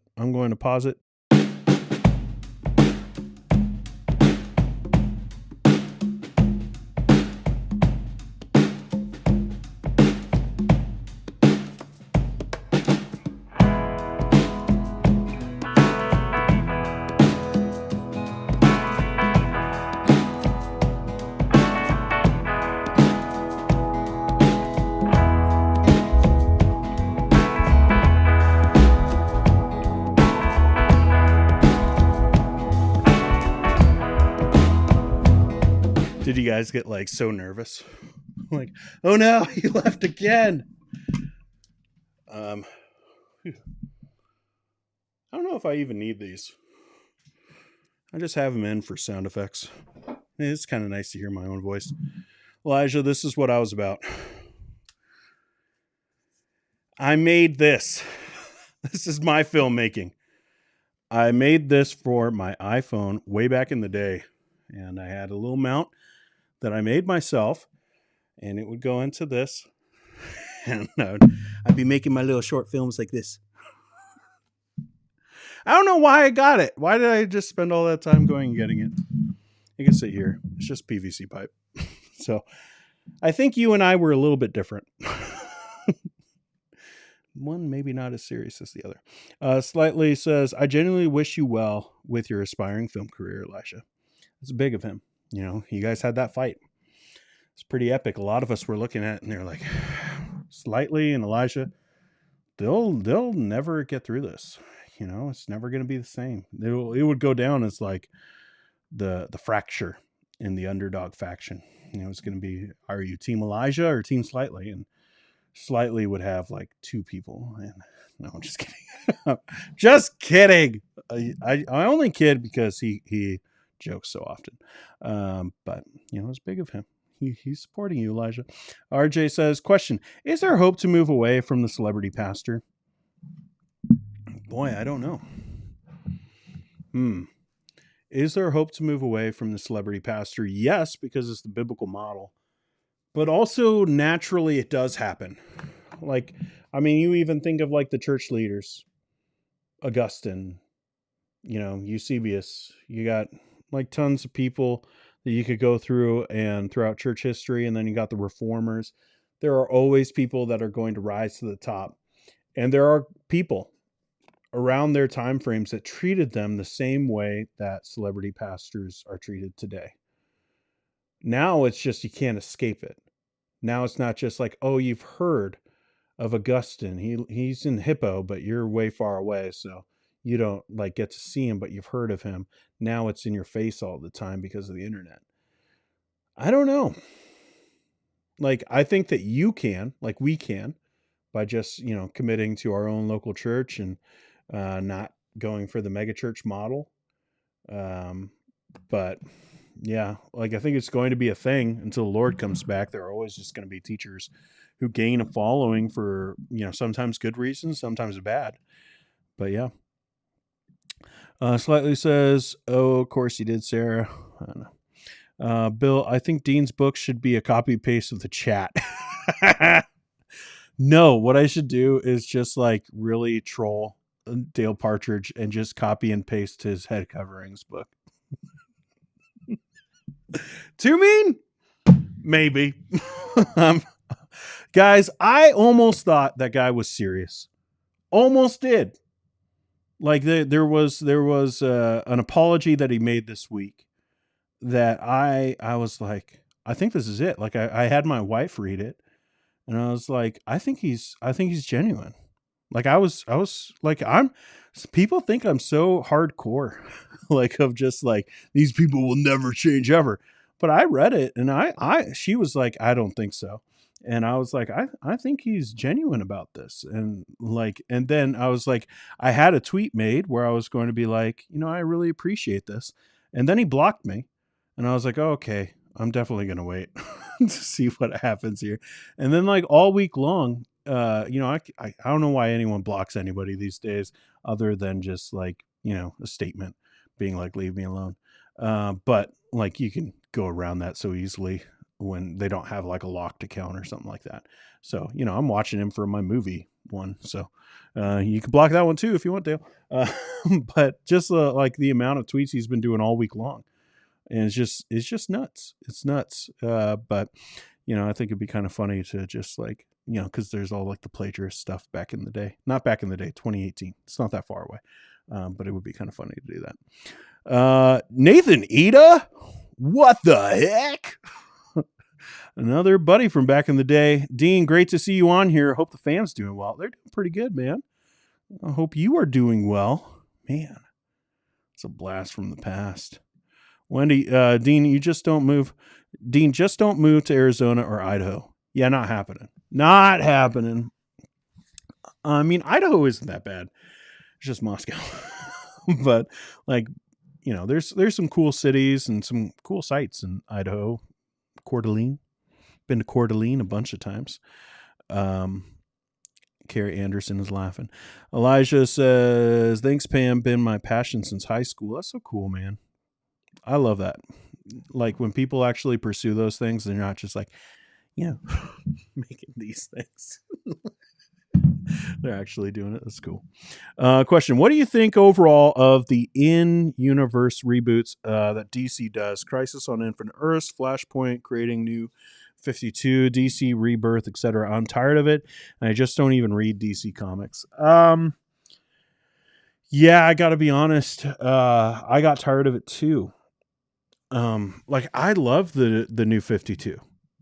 Like I loved the beginning of it, at least. A lot of like when I started getting back into comics was a little bit before then. So I've got like the number ones for a lot of those, and then like the first runs. Like, so I've got all of Snyder's run of Batman, like in the first comics I had on my pull list. I thought Flashpoint was a really good story. I'm not a huge fan of the other one, like Crisis on Infinite Earths and all of that. I haven't read the new ones. I haven't been reading.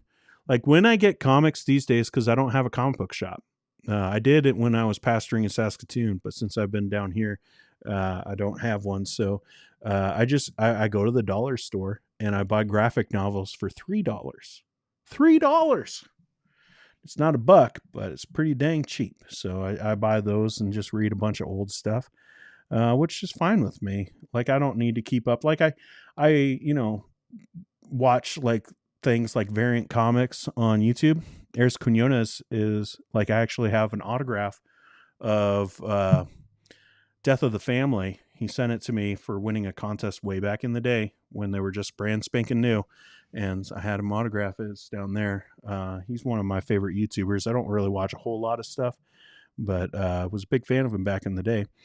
But yeah, I don't like that kind of stuff. I know that like they did something with Dick Grayson resetting everything. I don't know what that's about. I haven't been paying attention. I haven't it's been a couple years since I had my pull list going and knew everything that was going on. So it's been a bit. Tax Collector says, I'm switching it up because I love your explanation of theological topics. Not a chill stream question, Dean. Sorry. How would you define repentance in relation to justification? I would say that what justifies you is faith, and that what proceeds from faith is repentance. That repentance is not your justification. So it would be the thing that comes after. But it always does. It always does come after. Like, so faith is the locomotive, and repentance is the train connected, and it always comes after. It's connected, but it's not the same thing. They're separate entities. So that's how I'd put it. I don't know if that helps you, but that wasn't that hard. If you want different stuff, just explain a little bit. Slightly says, pursue it, Elijah. I meant not a chill question. I get you. Duncan says, Elijah went up to the false prophets and was like, this town ain't big enough for the two of us. That's verbatim. I think that's, is that in the message? Is that what that is? RJ says, I thought Jesus and John Wayne was a little out there, but now I see it everywhere. Yeah.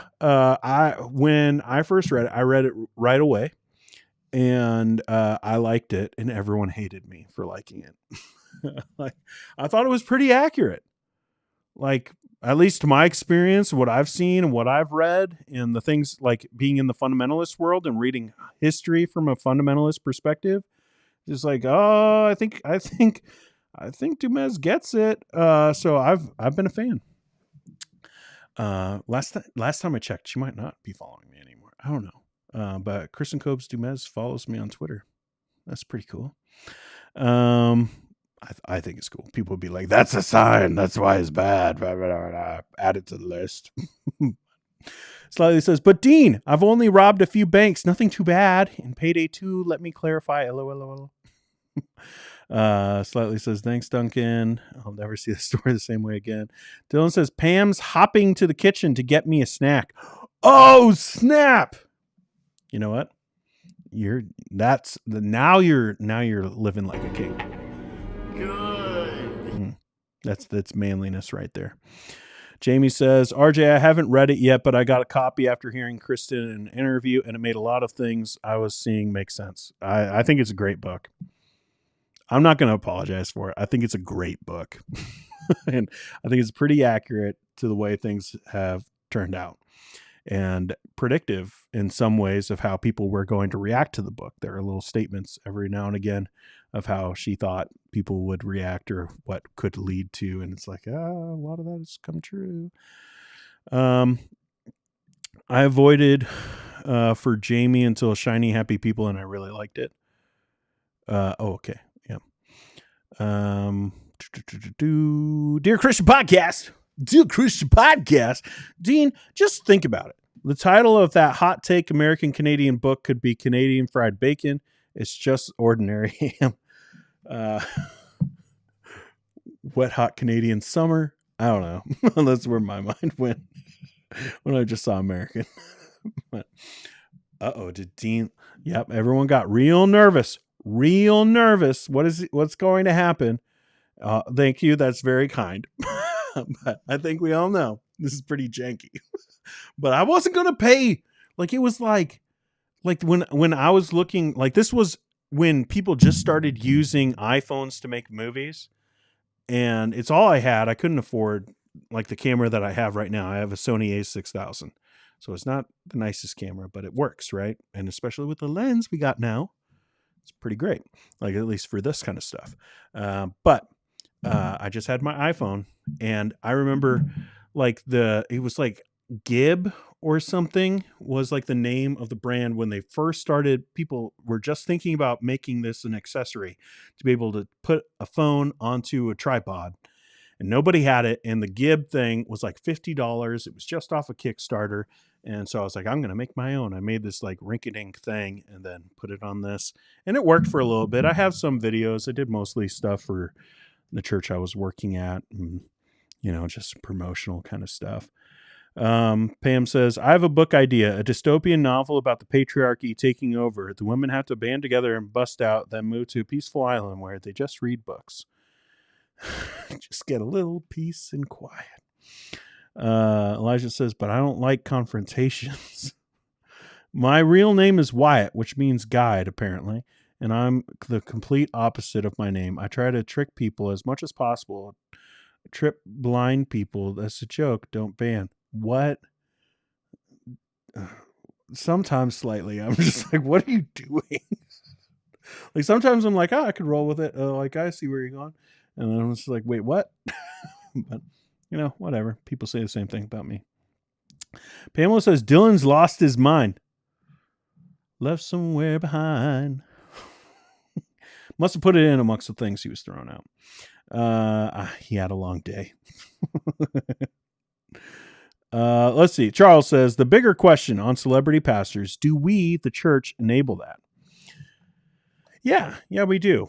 Like, let's be clear. I'm okay with a pastor having a platform.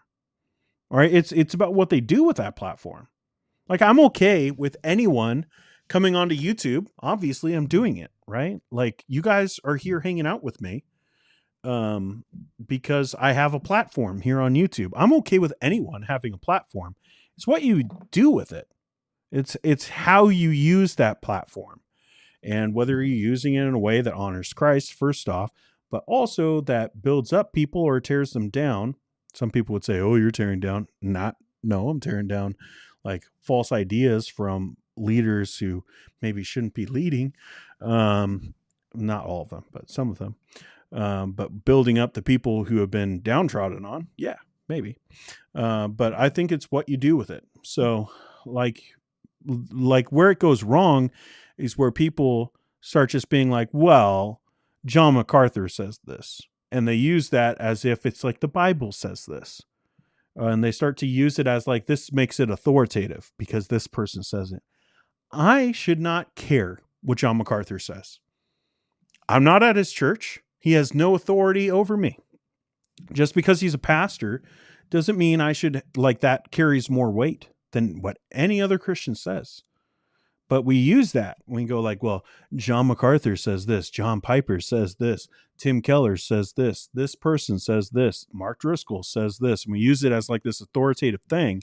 And we use it basically to wallop people and be like, well, you're wrong because my guy says this. And that's what the church enables.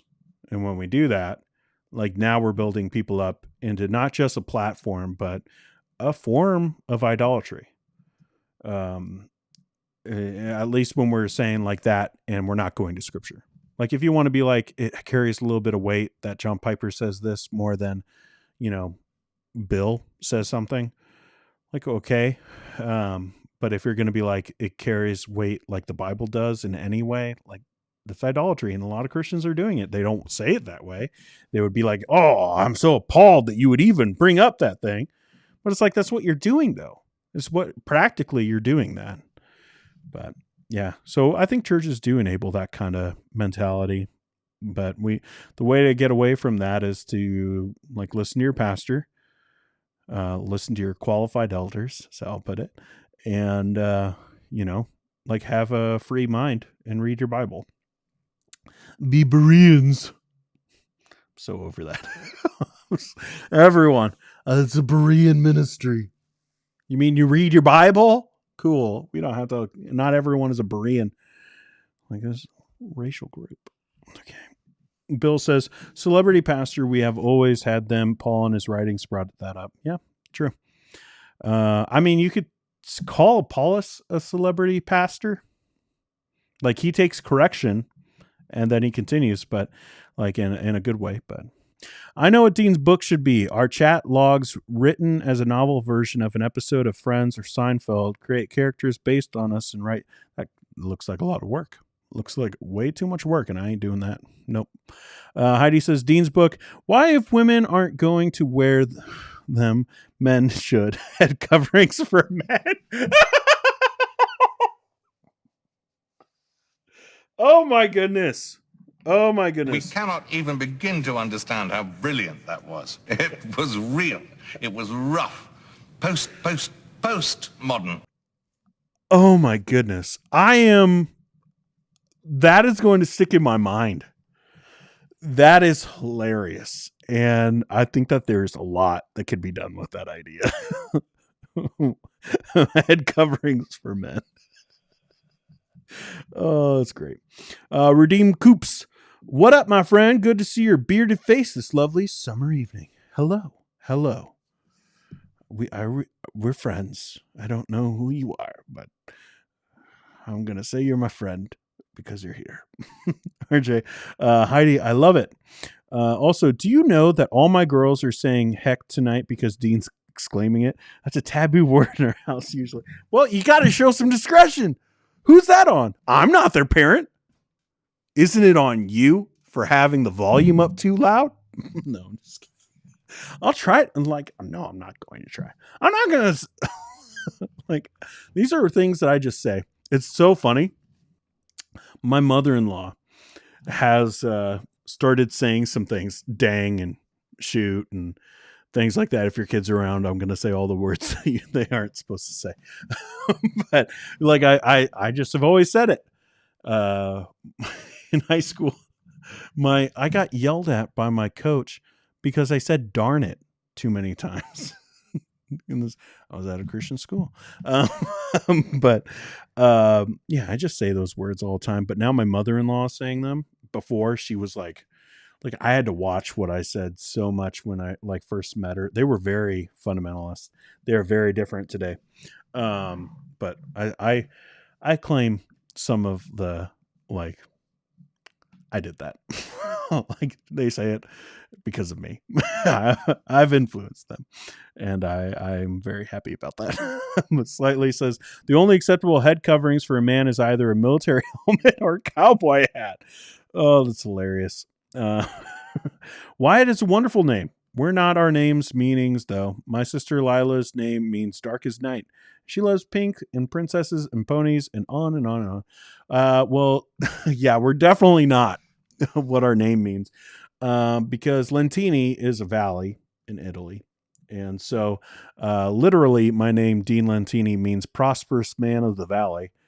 And nope. No, just move on. Slightly says, I remembered reading The Court of Owls arc for the first time, immediately followed by Death of the Family. Some of the funnest reading experiences I've had in comics. Same. I remember, when was it? It was 2012, I think, when the Court of Owls arc was over, and I remember listening to a podcast of Comic Geek Speak, which you might know slightly, and some of the nerds here might remember. And it was just one of the funnest 3 hours listening to these guys talk about this comic story that I just thoroughly enjoyed, and I felt so in on what was happening in this little nerdy subculture. That was pretty fun. Good times. Tax Collector says, Dean, if the NBA expands again, which Canadian market would you like to get a team? Run it back with Vancouver. If they don't put teams in Seattle, put a team in Seattle, then I don't care. I will give up on the NBA. Am I serious about that? I might be serious about that. I'm from Seattle, right? So Sonics were my jam all growing up. It was Kevin Calabro's voice in my head whenever I was playing basketball and being oh, goes to the lane. It was Kevin Calabro that I heard. And so if they took away my team, and I would immediately abandon the Raptors to root for the Sonics and get like Sonics gear is hard to come by. I have a Sonics hat, and that's all I got. Because they're kind of expensive too. But now Seattle and someplace else. Like I think most likely it's going to be Las Vegas. But if they were to do a Canadian team, Vancouver, I think let the Grizzlies change their name. I'm sorry. Like, this is the thing. When you take a team and move it to a different place, you're going to lose the name eventually. Like, it's going to happen. Like the Hornets. Like, that's what should happen. So I would love to see the Vancouver Grizzlies. By the way, low key, one of the coolest jerseys ever. That white one with like the green, red, and black, and like the bear. So cool. There's a documentary somebody made about the Vancouver Grizzlies, and I saw it on Apple the other day, and it's like, I need to watch this. I'm going to watch it at some point. Bill says, best comic book ever, The Dark Knight Returns. It's true. It's over there. It's over there, and I really like it too. I would agree with that. Dean says the word, and I will go on a 30-minute rant about Flashpoint. We could talk comics. We could talk whatever you guys want. My favorite comic is Arkham Asylum, a serious house on serious earth. Artwork is so dark, disturbing, and crazy. Yeah, this is pretty cool. Like Dark Knight Returns is my favorite. After that, Court of Owls is up there. Ed Brubaker's run on Captain America, all of it, but specifically Winter Soldier, I think is fantastic. Like, amazing stuff. What else do I really like? Oh, I like the Earth 2 stuff from, I don't remember. What time was that? Like, I was still in Minnesota, I think. So it would be like 2015, around that time, Earth 2. That stuff was really cool. I think Tom Taylor was on it. And I love what they're doing with like the Earth 1 stuff. With like, have you read like the Green Lantern one, where it's almost like the Jedi Fallen Order, but it's like Green Lanterns? It's really cool. It's really cool. Like these graphic novels that they've been doing with Earth 1. Like the Batman stuff is good. Superman is good. Teen Titans one sucked. Wonder Woman was awful. Don't read the Wonder Woman one. That sucked. I like got a little bit into it, and I was like, "This, I can't even finish this. This is just complete garbage." So that one was awful. But the Green Lantern one was super cool. Super cool. Bill, Death in the Family, awesome. I voted too well. Let's say cancel Jason Todd. Yeah, man. You voted. That's hardcore. That's going back, man. That's rad. And if you didn't know, they put it out to the fans, like, should Jason Todd die? And they voted, and the audience killed him. It's so crazy. I need the permission from Sire Dean. No, you don't get a half hour. We're not doing that. Winnipeg needs a basketball team. Does Winnipeg need anything? Like, who? No one should belong to Winnipeg. Like, it's just, Winnipeg is a barren wasteland, and for some reason they all just like grouped together and said, here. Like, there's no reason. I don't like Winnipeg. Would you recommend me reading Jesus and John Wayne, guys? Yeah. You know, you're an adult. Read whatever you want. Like, as long as it's not filthy. Heidi says, okay, Jesus and John Wayne had many great points, but she says Hillary Clinton was a devout Christian and reduced the evangelical dislike for her to gender, and that was bizarre to me. I like, sure, you're not going to get, like, are you going to agree with 100% of everything that anyone says? Like, sure, like, I would agree that would be wrong, but I think that there is some truth to it. Like, it might not be the main reason, but tax collector, that's a good enough explanation for me on what repentance is. I always thought it was different from justification, but a lot of pastors mix the two together and make it confusing. Well, like I said, it is distinct. Like, justification comes from faith alone, but faith always leads to repentance. Like, someone who isn't repentant doesn't have faith. Your faith produces repentance. But what saves you is the faith. Heidi, I thought her conclusion of why every Christian like Trump disliked Hillary was a little off, but the evaluation of evangelicals good. Okay. Too much politics, guys. I'm fading. I'm fading because of politics. J and JW, yeah, like maybe Bob Jones didn't give us an accurate or well-rounded view of American history. What are you talking about? Bob Jones would never do anything wrong. They had different sidewalks. All right, moving on. Or is that Pensacola? Pepsi-Cola? RJ says, on Dean's topic, it's easier to do what others say God wants than to have a relationship with the Holy Spirit and read the Bible for yourself. Yes, it is. Why do I have to open up my Bible when I could turn on this video and whatever Mark Driscoll says is what I think now? Roland says the main baddies in Gotham Knights, a terrible CW show, is the Court of Owls. I heard that. I think you might have told me that. And no. Nope. Hashtag not my court. I hit the wrong button.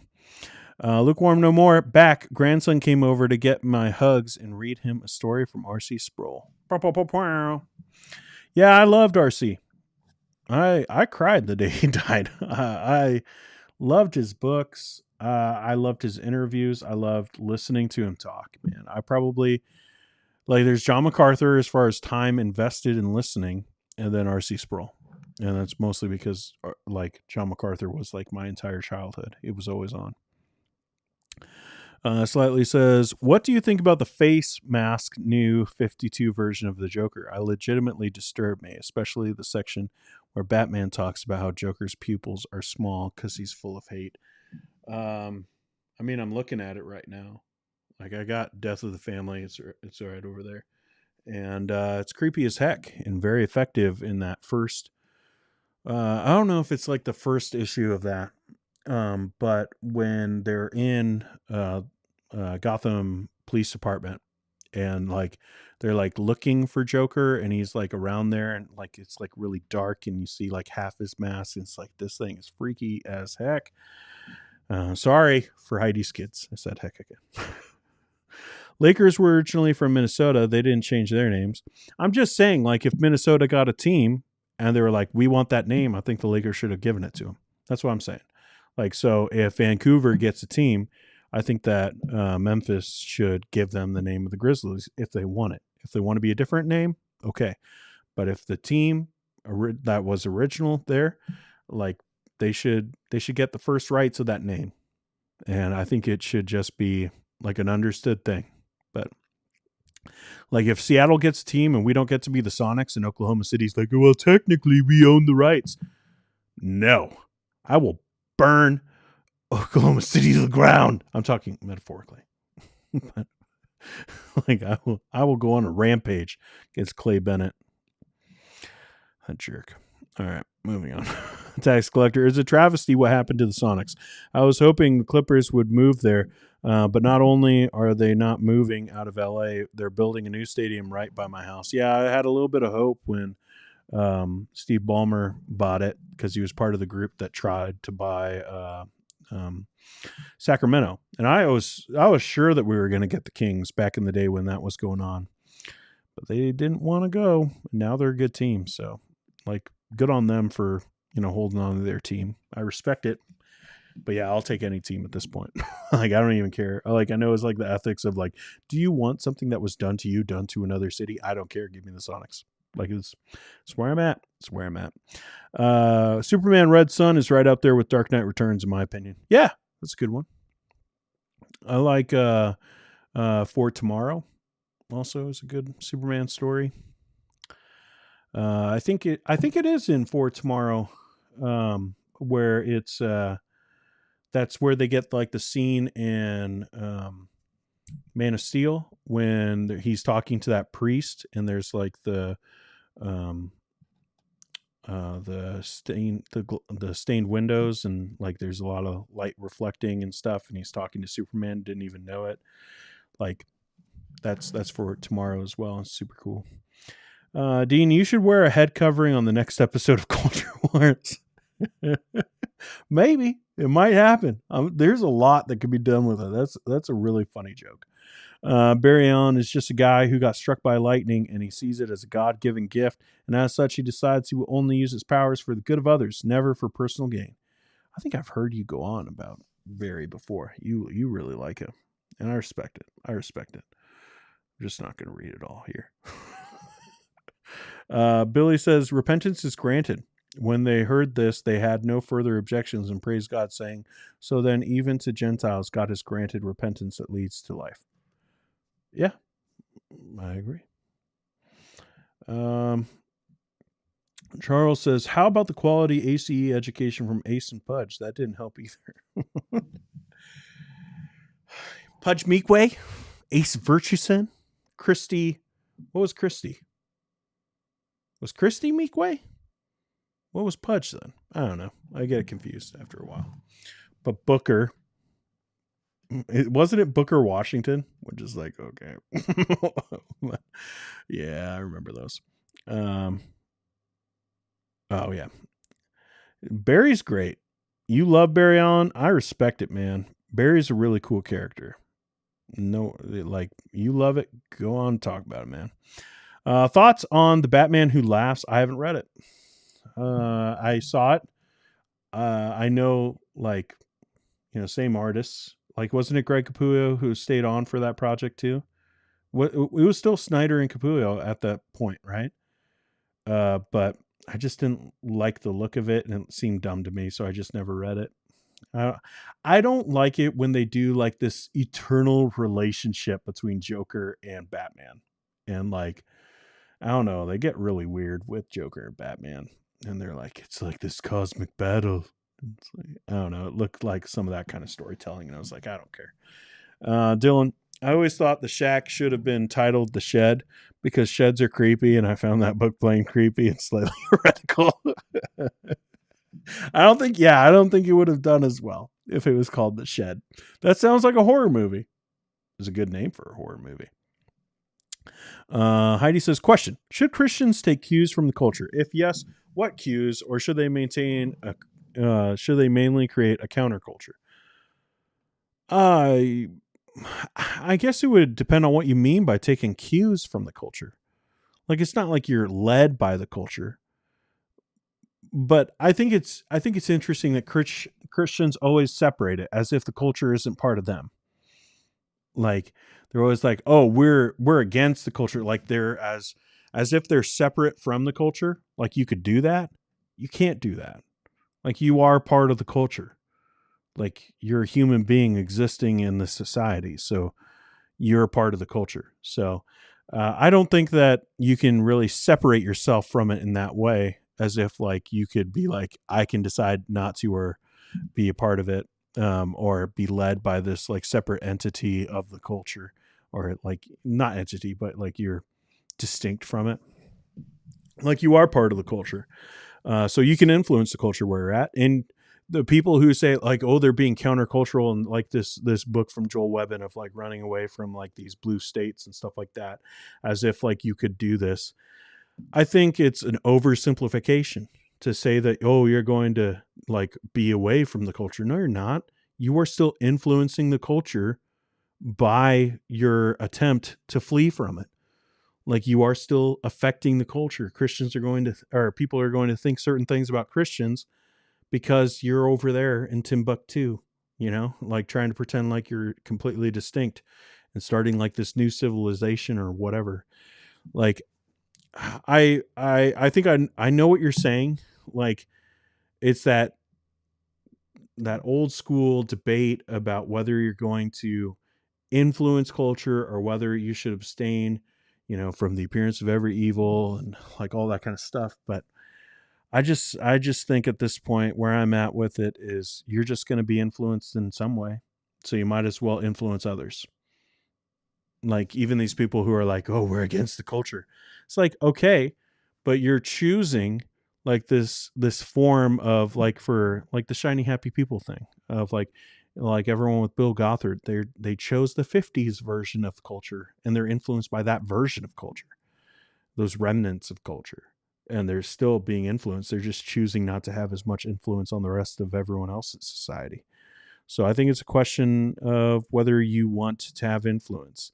And yes, like you can live your life in a certain way to where the secular culture and really what we're talking about like the over sexualization of things happening in society, the political endeavors, greed, things that are rampant in culture, and saying like, I want them to not be a part of my life.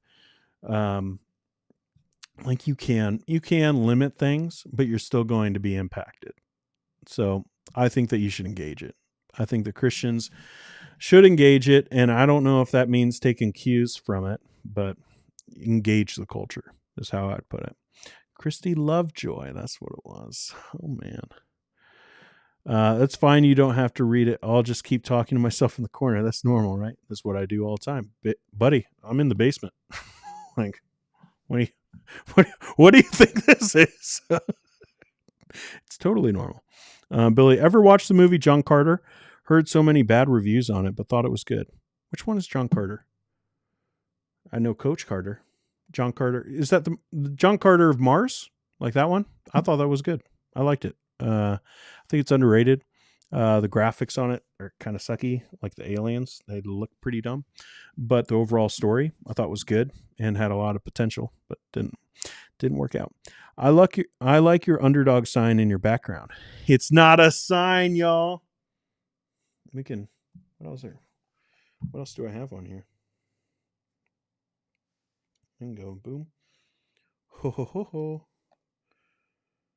I had a janky monitor from way back in the day, and I tried to use it a while back to do my chat stuff on it, and it just was like, it's too small to be like a good chat monitor when you're doing streams. I've got a really big one right here that you can't see on camera, but that's like a little one, and the graphics are not good, but with the blur, because I'm sitting up here in the good lens, it looks okay. So it's like, like people could be like, oh, that's kind of cool. It has, like when I do movie stuff, it'll have like the movie back there. And so I would have my TV. I wanted to keep the TV here. I thought that look was awesome, but my other TV crapped out. I haven't fixed it yet. It's over there. My 4K TV died. And so we had to take the other TV that was just on set here and bring it upstairs. Should Batman kill Joker? No. Murder is wrong. I'm still a Christian. Pamela, don't get me started on ACE curriculum. I'm trying to be sweet, wholesome, and unsarcastic this stream. Well, Pamela, you say what you want. You want to say it. Just say it. RJ is saying good night. I'm going to be heading out here in a little bit too. I appreciate you hanging out. Let's see. What if you're in the John Wayne culture? What does that even mean? Is it time travel? Wendy West says, good night, dogs. Still appreciate prayers for my health. We are praying. Some hard symptoms, but I know Jesus does all things well. Blessings to you all. We appreciate you, Wendy, and we're praying for you, and I hope things begin to turn around for you. Lukewarm No More says, we are called to be a particular people who gave himself for us to redeem us from all wickedness and to purify for himself a people that are his very own, eager to do what is good. Agreed. Elijah says, slightly, I think Joker should receive capital punishment, the government. Batman is not an executioner. That's right. If we are hoping to have a voice and influence on culture, then we need to be taking cues from it to remain influential. If we're not, then we're ignoring the people groups we're commissioned to reach. I don't understand what you guys mean by taking cues. Like, I'm not trying to be like argumentative. I just don't know what that means. Because for me, when I hear like taking cues, I think of compromise. Like that's where my mind immediately goes. And I don't think it needs to be that. If it means in the know, like in the know about culture and interacting with the culture, then I agree with it. Like, and I agree with this, that I think there is something that Christians do where we're just like, we want all the influence on culture, but we don't care to build the relationships to get that influence. We just want to know and then like use that knowledge against them. And I think that's kind of gross. So I think that people are people and we should get to know people. I like John Carter. Yeah. It's underrated. I want an underdog mug. It's coming. Just wait another 2 years. I don't know. I don't have a good way to do it. I'm in Canada. That's my problem. That's like, honestly, that is my biggest problem with merch is Canada, because I don't want to buy all this stuff and have to send it to the States over and over again, and it'll cost me a fortune. And then I don't want it to be localized in the US, because then like it doesn't, like it becomes a huge headache. Like with these different companies, and you have to have like an American bank account. I got all these things. Like it's just a lot. So for me right now, I'm just like, the only thing that I know would work, I'm not satisfied with the quality of it. I bought some shirts. What is that company? It's like Red something. I bought some shirts from this Canadian company that does US stuff too, and you could just like upload your art. That's what I need to do. I don't have the time or the money to like just buy a bunch of stuff and just like have it sitting here for me to ship. And again, work of shipping all this stuff. I want it to be, you go online and you just buy it for yourself. You pick your sizes and they do the printing and all that kind of stuff. But, the company that I thought would be like the solution for that, I bought a couple shirts and they are awful quality. And I don't want to like have you guys like when I finally do merch for it to suck. Like the art looked bad. And I was like, oh man, like I'm sure like cups, I could probably do cups. Maybe I should just do that where it's just cups. It's like, but for me, I go like, I don't really care about t-shirts. I want hats and mugs. But also I've been thinking like, what if I just sold a patch? Because you guys know I like hats, and a lot of my hats have patches on. Like you can see right there, there's just a patch. So if I were like, that might be something that I could buy, where I could just buy like 100 patches and send those out. So I don't know. We'll see. I'm working on it. It's always on the back of my mind, but I got a lot of stuff going on. Heidi says, IFB, we were always watching the culture and trying to be different. So was that taking cues? I guess that question is too vague. We were always watching the culture and trying to be different. So reacting to the culture and just going the other way. I don't know. Like I don't know. Just where my mind goes when I hear taking cues, I think you're compromising, like you're just letting them decide things for you. And I think there's a way to just be in the culture, like just be there, like you already are. Like all these people who think that they're like, oh, we're not part of the culture, we're separate from the culture.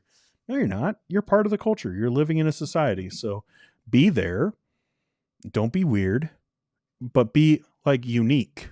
Like these people, like even what was it? Lukewarm no more quoted, we're to be a peculiar people. When people use that word, a lot of times they're talking about being weird, like being peculiar, and the world should see that there's a difference about you. I think that application is true, but that's not what that verse means. A peculiar people means like a separate people, like it's not anyone, it's this people, and it's his people, a people of his own possession. That's why it says that right after. It's God's people. So you are a peculiar people, a special people. It's not that everyone thinks that you're super weirdos. But, we are to be unique and loving, which is different from the rest of the world. So I think the way that we can be countercultural isn't in how we dress, isn't in our words. Like we don't say dang and we don't say heck, like those kind of things. Like if you're cussing all the time, that scripture does talk about that, of, using words to, belittle people. We should use words to uplift people. So if you're struggling with that, there are things that are said. That doesn't mean you can't cuss, by the way, but that's a different thing. But like, it's not just your, like, how you look and how you like word things. It's how you live your life. It should be different, because you should be loving and compassionate, and you should be displaying the fruit of the Spirit and living out the ethics of the kingdom. And when you're doing that, you're going to look a lot different than the rest of culture. And that's why anyone should be like, oh, there's something different about him. It's not just because you refuse to talk to people when they cuss, you walk away or whatever. Like, that's what I was told, growing up, like, just walk away from those conversations. Oh, yeah, that's going to be normal. Bill says, on the vote of Jason, I will admit I was wrong. Only can say I wasn't a believer at the time. Yeah, it's fictional stuff, right? Like, I was just kidding earlier.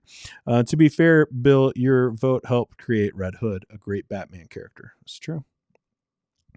I want an olive mug. That will be an option. Well, I need to come up with I want custom art. Why is it Disney? Oh, my iPad died. Now I'm promoting. Everyone knew it. They always knew I was a Disney shill. Yeah, like, I want to do custom art. I don't want it to just be like there are people who take stuff and it's like all this stuff that you will find free on all these other pages or Bible verses and stuff like that. I'm not really interested in putting that out. So it'd just be custom art that I've done. And like, I'll tell you guys right now, my art right now, it's not going to be even. Okay. Cause I'm not paying. I am way past the days of things like having to be perfect. It's not a logo like that's like being printed on business cards. Like, I don't know, like Adobe has gotten crazy. Anyone who does like any graphic design, you might look at my stuff and be like, oh, he doesn't know how to do some things. Maybe, but also I can't use Adobe. Like, it's too dang expensive. So I use Procreate on my app, and there's a lot of limitation, or on my iPad, and it has a lot of limitations. So the art isn't going to be perfect, but there's a part of me that loves that. I kind of love the look of some of the lines being a little bit thicker than other lines, like not all in your face, but just like, I don't know, it just feels kind of cool. So there'll be some stuff. I'll do mugs. I'll try to get working on that pretty quick, and we can at least do cups, and you guys can get off my back a little bit. I'm just kidding.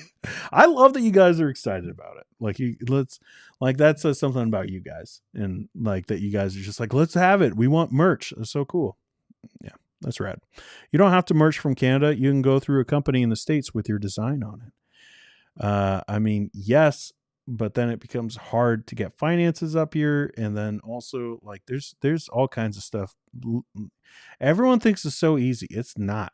If you're wanting to do any kind of like social media thing from outside of the United States to a like mostly United States audience, it's not easy as far as that stuff goes. Is this a rough example of what everyone is getting at? You're invited to gay wedding. Do you go? That is such a loaded question. I'm way too tired to read that, and we're past time, and I'm not trying to be like, oh, get out of it. Ask me that again in another chill stream. I think it's an important question, but it's a way bigger conversation that I'm like have the energy for at this point. LOL Dean, I parent my kids carefully. They don't say heck. Oh, it sets us apart. Oh, you so holy. Oh, the goings. You know where they're going? To heaven, because they're not having their kids say. Dude, miracle spring water. Heidi, except I let them listen to you. That is a choice I make. You are on the huge 65-inch TV in our living room tonight. What? Thank you. Thank you. That's awesome. I don't know why. That's cool though. Slightly Pelagian, have a t-shirt with a small poodle on it wearing an underdog theology cap. What? That's actually kind of awesome. Like that's I would wear that shirt. Yeah. I'm gonna head out, guys. I'm heading out, and I appreciate all you guys hanging out with me. And yes, we can watch videos of Mark Driscoll doing crazy things, but we could also just chill. Let me know. Let me know in the comments. Maybe like if you're still in the chat, you can also comment. But let me know in the comments. Do you prefer having a chill stream on Friday nights where we just chill, or do you prefer having a topic, like having a video to watch and discuss about Mark Driscoll or, some other teacher, some other thing, like having a part of a story that we would kind of cover on Underdog Theology? Like we've done that the last couple of weeks where it's been Barbie, or it's been, what was it the week before, Joel Webbin, some stuff like that. Like, do you guys like that? Do you prefer having a topic, or would you want just the chill? I'm good either way, but I want to do what you guys want to do, because I want Fridays to just be like hanging out and not like it's a show that needs to get done and I need to work on graphics for and blah, blah, blah, blah. Like I don't know. Let me know. Let me know what you think about that. And I will see you on Monday for Underdog Theology. Hope you have a great weekend. Bye.